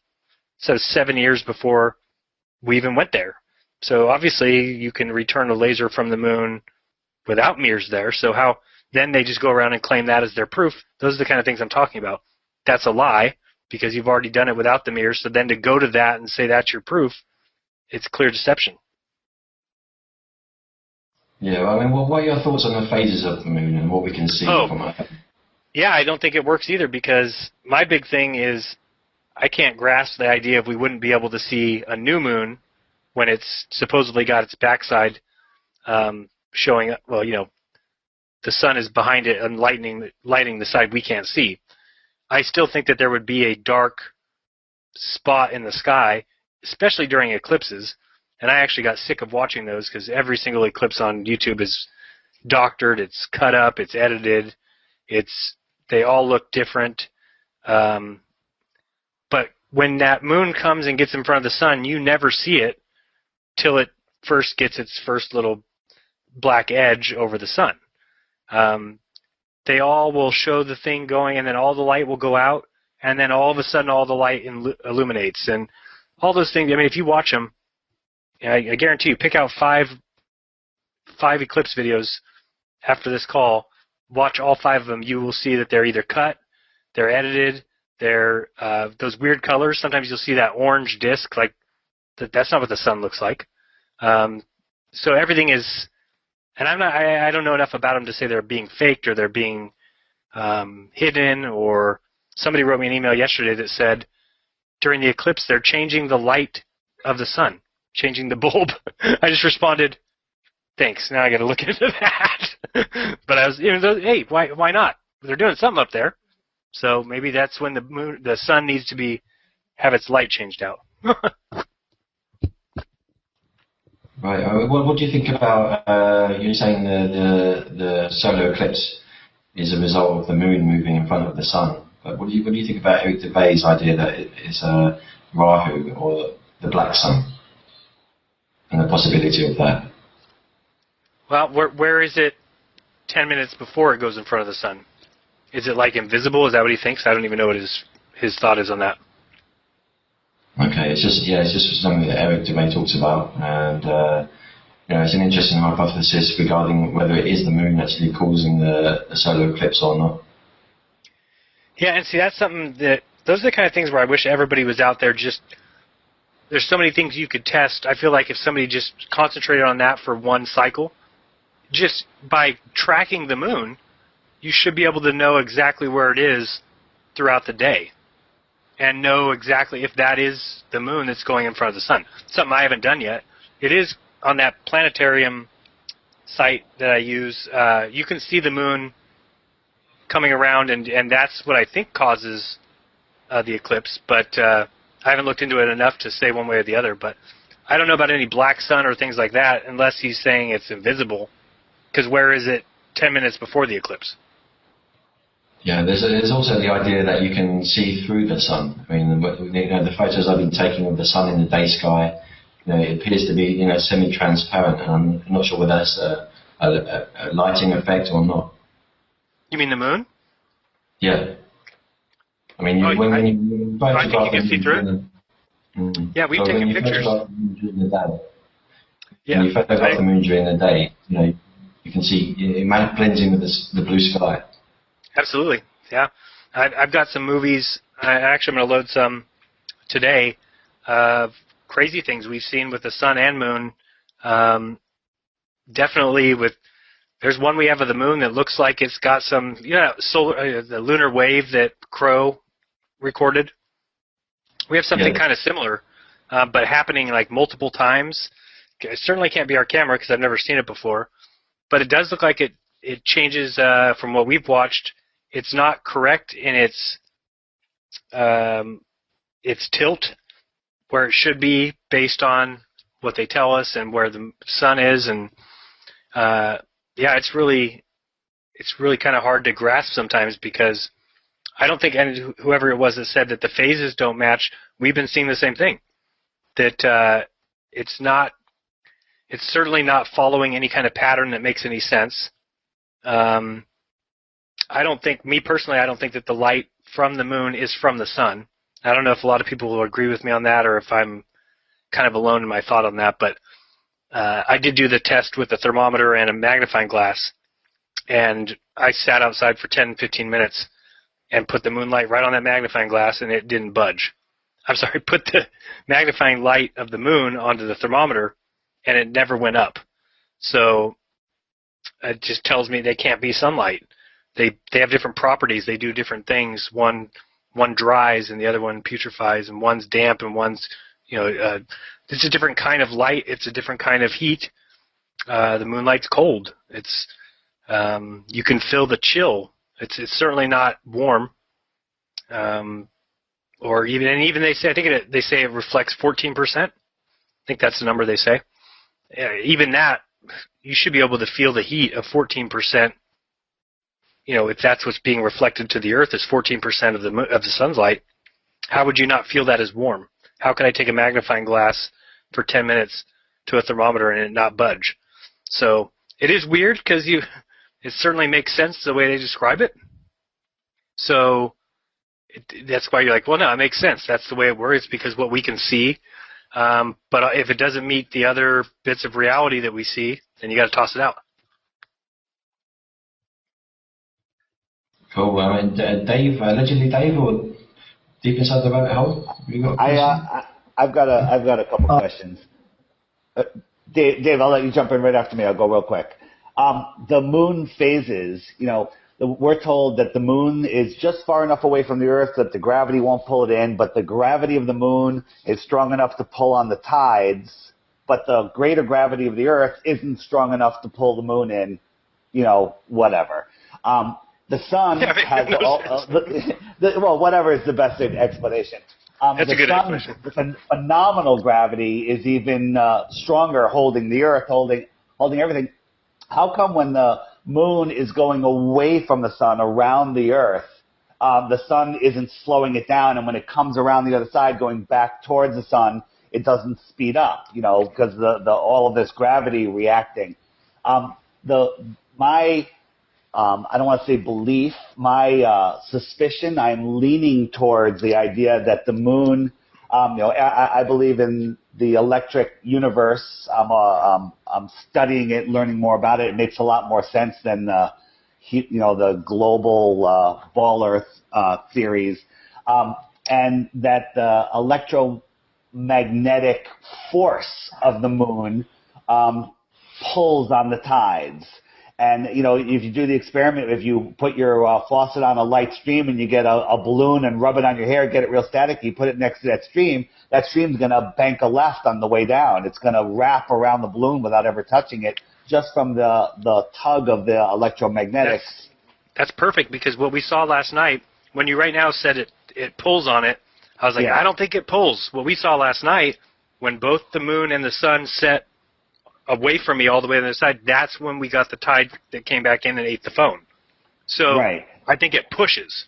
Well, push or pull, some electromagnetic force, and I don't know what it is. It just makes more sense than gravity. So the question is, when the phases of the moon, and this is what leads me to lean towards the moon being its own light, not reflecting sunlight for a host of reasons, is when we have a full moon, we have extra high and extra low tides, depending on where the moon is, of course.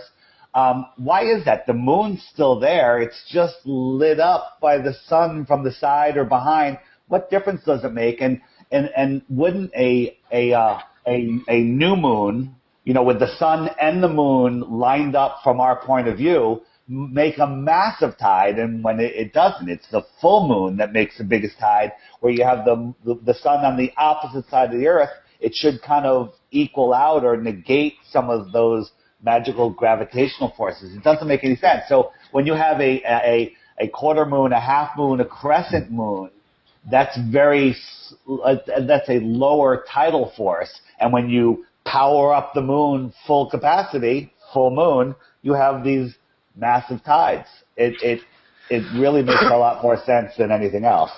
Yeah, the only thing I would say is that, and I've been to the beach 100 times and I just never paid attention, but in the last 3 or 4 times, yesterday was by far the biggest tide I've ever seen. And aren't we close to new moon?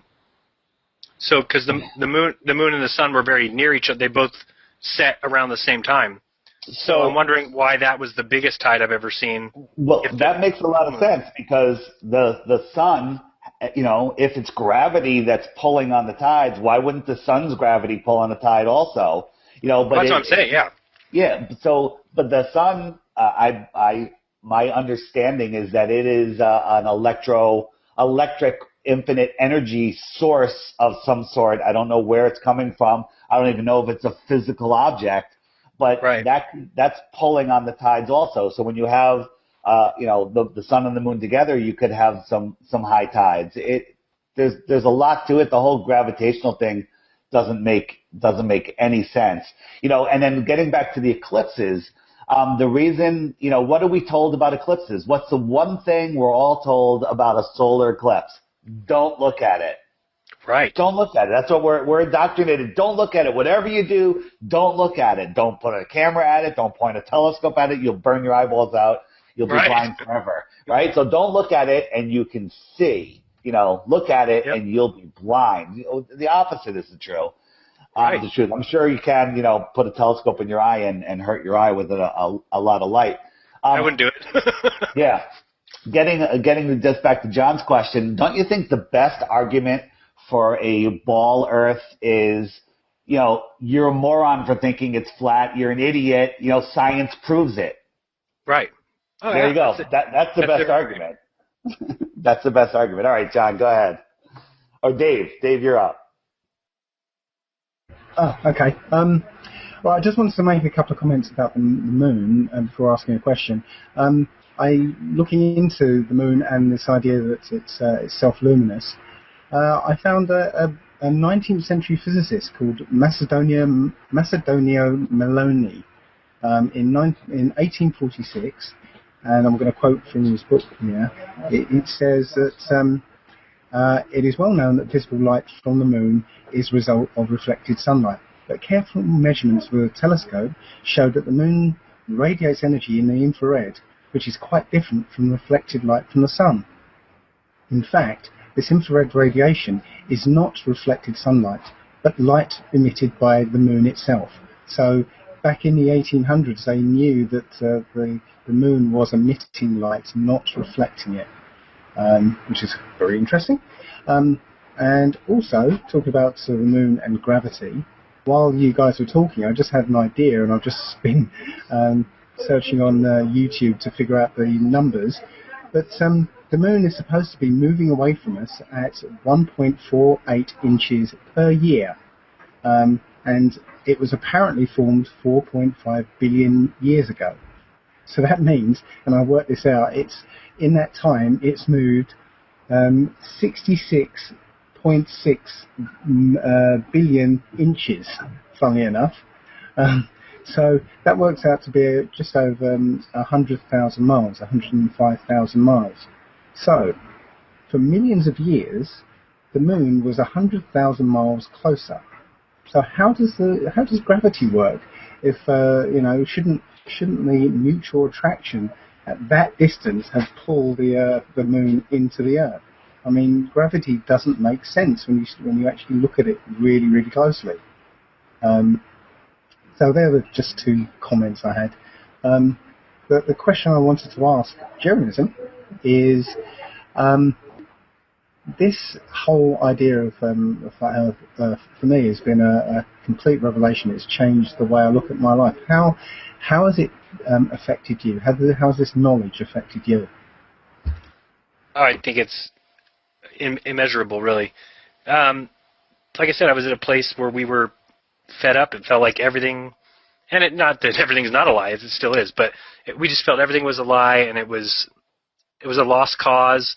I mean, look what science does. Look what evolution does. Look what this endless universe and vast millions and billions of suns and planets. It just really kind of gets you in that who cares mode. It's kind of it's neither here nor there. It just kind of gives you that ho-hum kind of attitude. And why do I have to be nice to somebody on the street? Who cares? And you can change that real quick. And now all of a sudden it's just, we were talking about it on the ride back last night. You just are a happier person. I love the idea of I don't have to believe anybody anymore.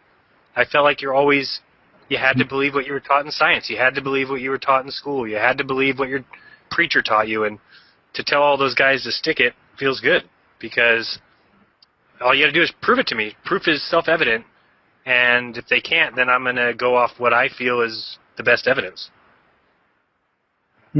Yeah, that idea, the ho-hum idea, I mean, in my video I was going to end it with the Galaxy song from Monty Python. I don't know if you've seen that, but at the end of Monty Python, I think it's at the end of that film, they're trying to convince this woman to give up her liver or something, and she says, well, no, I need it. And they say, well, watch this. And that song basically says, well, no, you're insignificant. Insignificant doesn't mean anything. And at the end, she goes, well, okay, then take it. So that's the kind of mentality, this kind of idea is promoted. It's crazy. You evolve. You've evolved from nothing. Your life's meaningless, and you're insignificant. To show this is a deception, I always ask people, how many atheists do you think there were in the year 3000 BC, 1000 BC, 500 AD, 1000 AD? There was zero. There's no way you could have been on this earth and not assumed a creator or a reason until 1600, when science came with their telescopes and their new wonderful spinning ball, and then it all kind of was like, oh, I guess we were wrong. And I mean, I know it because I was one who fell for it, who just said religion's wrong. Oh, I guess science is right. I got to go be an atheist, and I got to go be in science. And luckily, I went through it and saw there's no truth there. It's all conjecture. It's all make believe. And it's just people who stand up, just like the priest who would stand up and tell me things are true. I get the same thing from Richard Dawkins. It's just his religion. Yeah. I was an atheist from the age of 13 up until very recently. And, really? Yes. Unbelievable. Absolutely. I was complete atheist. Nothing was going to shake this view of the universe for me. And this last few years in researching the perfection of the human body and the fake law up against the God's law, as it were, and now this flat Earth business is the final nail in the coffin for me. I know there is a creator now, and it's really changed my entire life. That's awesome to hear. I don't ever hear stories much like that, just because I'm usually making videos and not getting a chance to talk to people. But that's really cool to me, because I was, from going from a theist to atheist, and then I get to that realization of, look at this world, there's no way it's accidental. There's no way an apple seed knows to grow an apple tree and then make apples that have their own seed that are going to pass that seed on. It's like everything was just given to us. Live for free, eat for free, drink for free, and some assholes came, some guys came along and said, no, I own this tree and I own that water, and it's been downhill from there. That's just awesome, because more power to you. I don't believe in the gods that everybody else believes in either, but I know there's a creator. Yep, absolutely. My next video is gonna. I guess I'm gonna lose a lot of folks, because I'm going to talk about what it means to me and how this has actually made me look at the Bible, and not the Roman Catholic thing, but the King James 1611 and all the other books that were left out, and how that really shows what this world is really about right now. It shows a lot, yeah. I think that there's definitely truth in that book. I think it's been changed. I think it's been altered. I think I look at it as almost a progression of human history. You look at it and you see that we had slaves, and you look at it and you see that they killed people who had adultery and they killed homosexuals. By no means do I feel that then you're supposed to take those laws and apply them to today. We should be more adult about things, more evolved, to say people are different and people should be able to live their lives as they want to, as long as they're not encroaching on others. And so I think it's all a history of, what's kind of gone on, but I do think it's been changed and altered. But I think it's awesome you're doing a video. I've only really done one religious video, and I lost a lot of people on that one too. Because Christians want me, they say, well, you believe in a flat earth, you have to be Christian. And I'll say some things about the Bible too, but I think that Christianity is just another one of their tools to get people to be quiet and mind their business and wait for Jesus to come back. There's a lot of Christians who would let World War III start tomorrow because they think they're going to be saved, and I don't necessarily have that same belief. I think it's up to us to fix things. I suspect that a lot of Christians who would support the start of World War III would be Zionist Christians, and I heard somewhere that there are more Christian Zionists than there are Jews in Israel. It wouldn't surprise me if that were the case. I think a lot of people understand that what we call Christianity was co-opted a long time ago.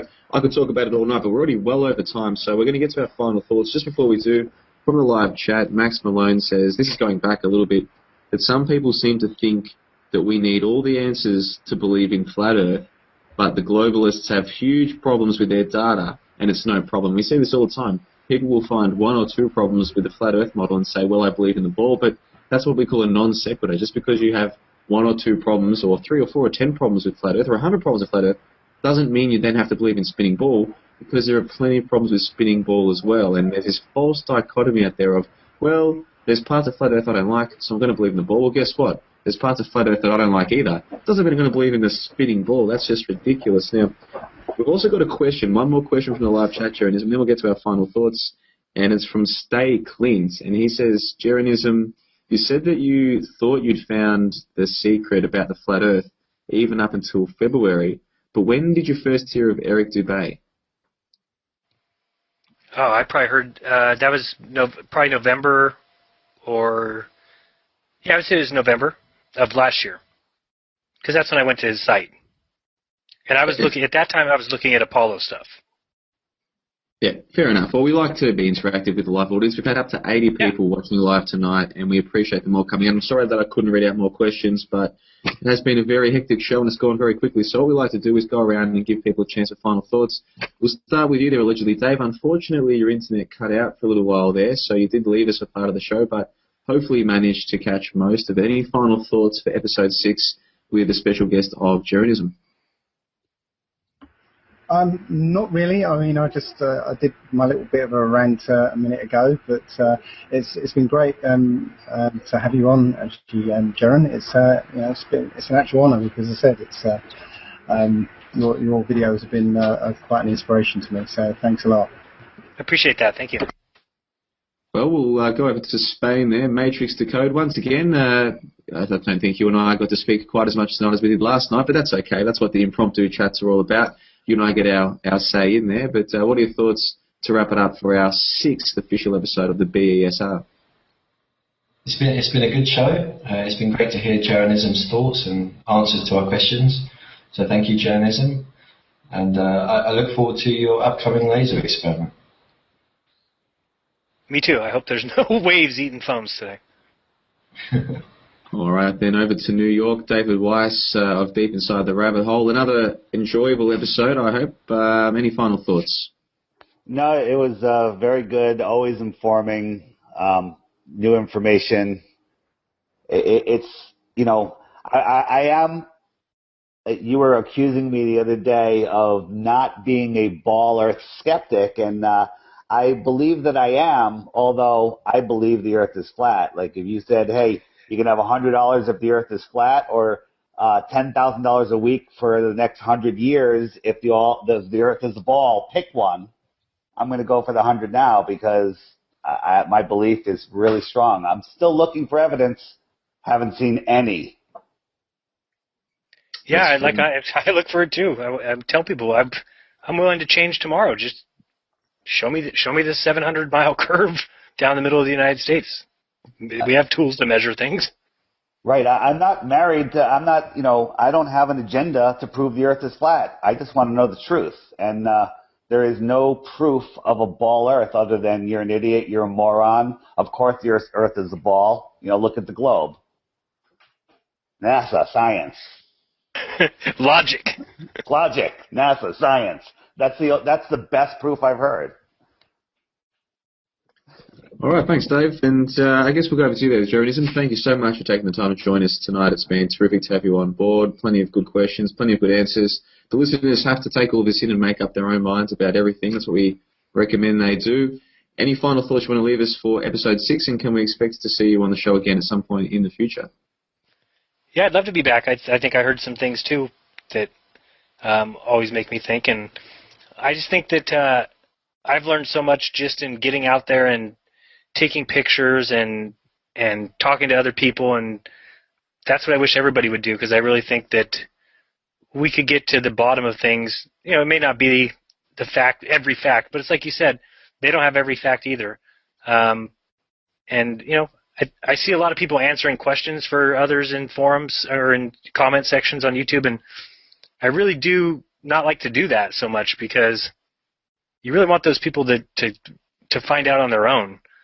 I have a problem with, that's what got us in this predicament in the first place, is we all just took information and as fact and stored it away and said, okay, this is fact, where none of us were even asked to go and make sure that what they were saying was true. So that's why I always tell people, do your own experiments. Even if you see me do this 8-mile one tonight, if you just see that and say, well, it's flat because Jaren just showed me, well, everyone's not going to be as honest as I'm going to be when I do the test. So I would urge you not to trust me, just so that you get into the habit of never trusting anyone. It's not something that's very difficult to do, especially now that we're not even really going to start using a laser going forward. You can buy these super luminous flashlights for $50, and you have a nice camera, or somebody has a nice camera that they can zoom.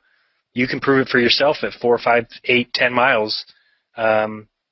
I think you can learn a lot. Like you said, watch the moon, track the moon for a week. They will teach you so much, and you'll feel so much. Every time you walk out of your house, you're going to look up for the moon. Where's the moon? It's like my wife now knows when the next full moon is. I mean, for all the years of my life, neither one of us could care less. And so now to have all that stuff, it just feels like you're a part of things, and I never felt like that before. Never felt like I felt right on this world or in this world. It always felt like a stranger here. And when you start to learn it for yourself, you'll be surprised at how quickly you don't feel that way anymore. So that's it. Keep your eye on my channel. I do have a email thing that people sign up for, and then I've been sending out little updates once a week saying what I'm going to be doing the following week. So in my next video, I'll make sure I put that in the description if you want to sign up for that. Because sometimes when we decide to do an experiment, it's a spur-of-the-moment thing. It's not something I planned all week. We just have a Wednesday night open, and we say, let's go to the beach and do X, Y, Z. So that's why I have that service, so I can just kind of send one email, and I don't have to go to 35 different forums and Facebook and Twitter and everywhere else to drop it. So anyway, that'll be my next description if you want to sign up for that. But I appreciate you guys having me on, and be back anytime. Excellent. And again, if listeners, I'm sure most of them are familiar with you, but if they're not, they can find you at Jeranism on YouTube. Plenty of videos, something like 300,000 total views. You're doing good work, so keep it up, and we look forward to having you on again. Final thoughts from me, just quickly. We've sorted out our lineup for the next few episodes for pretty much the rest of the first season of the Baller Skeptic Roundtable. On July 22 next week, we've got Stinky Cash. The week after, we've got Stars Are Souls. The week after that, The Morguile is on board. And then the week after that, Wakey Wakey. So a full book of Flat Earthers joining us over the next few weeks, which leads me into my next final thought, which is that the details are still to be confirmed, but we're looking forward to having a proper Ball Earther on the show. In fact, we're going to round out season 1 of this program with a Ball Earther coming on, and we're going to have a civil discussion. We might even have 2 Ball Earthers come on the show, maybe even 3, depending on how things go. We'll get them on. We'll have a civil, rational discussion. We'll let them put to us and to the listeners their best arguments as to why we should believe that we're on a spinning ball, spinning around on its axis at 1,000 miles an hour, around the equator, spinning around the sun, something like 190 million miles, hurtling through the galaxy, hurtling through the universe, all of these beliefs that we're told at school. We want a Ball Earther to come on board and tell us why we should believe in them. And if they can't give us these astrophysical arguments, even just explain to us why we should believe that the Earth has curvature when we can't measure it, or why the horizon seems to rise to eye level, or any of the things that the Flat Earthers are saying are reasons for Flat Earth, the Ball Earthers can come along and explain it on their model. Like I said, details are to be confirmed, but we're looking forward to this. So stay tuned to our channels. Of course, Matrix Decode there in Spain, allegedly Dave, D. Murphy 25, David Weiss of Deep Inside the Rabbit Hole, DITRH, and my channel, John LeBon. As soon as we have details confirmed, we'll let you know. And hey, maybe one of the listeners might want to be that spinning Ball Earther to come and put all of us in our place. So we've got a panel of Flat Earthers and myself, a Ball Earth Skeptic. Maybe you can make the good arguments, because so far we're struggling to find them. I'm looking through the live chat. I'm waiting for the good arguments, and they're just never there. But surely somebody out there can come and join us, and without getting angry, without getting emotional, without talking over people, just sit here and calmly, rationally discuss the Earth on which we stand. That's what we're hoping for. Now, finally, I want to say a huge thanks to the people who tune in every week. Like I said, we had almost 80 live listeners at some points during the show. We had more than 60 for the duration of the show. And the episodes are averaging more than 1,500 people per week. In fact, one of them has gone well over 2,000. So that means that there's an audience out there for this kind of conversation. And you would have noticed in the live chat, if you were there watching us live, that we did have a number of trolls come into the live chat. I banned them as soon as I could. What you have to understand is that all of these trolls making fake accounts about John LeBon, there must have been a dozen fake John LeBon accounts just in tonight's chat. They're not trying to stop me because they know they can't stop me. They're trying to stop you. So don't let them. In fact, if you don't like the trolling that's being done against people asking questions, the single best thing you can do is start making your own videos, asking your own questions, doing your own work. That's the single best thing you can do. I highly encourage you to do it, because look, I'm doing it. I'm not even a Flat Earther. I'm just sitting here enjoying conversation with Flat Earthers. It's a lot of fun. Nothing bad's happened to me. A few fools have made some bad accounts. That's the worst that can happen. And the best that can happen is you can do what we're doing right now, having good discussion, having fun. Many people all around the world who just want to talk about things. And what's more important than the Earth on which we stand and the people telling us to believe that we're spinning around at 1,000 miles an hour? So thanks everyone for tuning in, and we'll catch you next week on the Baller Skeptic Roundtable. This has been episode 6 on July 15, and of course I'm here in Brisbane, Australia, so it's also July 16 for me as well. We'll catch you next week, 8 a.m. Wednesday, New York time, 10 p.m. Brisbane time. We're going to play this one out with an old favourite of mine, and Dave, I know that I promised you that we'd play out with Hot Chip. I meant next week. This week we're playing out with an old favourite of mine. This is Masonic Moon by the Elders of Zion, and I thank you once again for listening.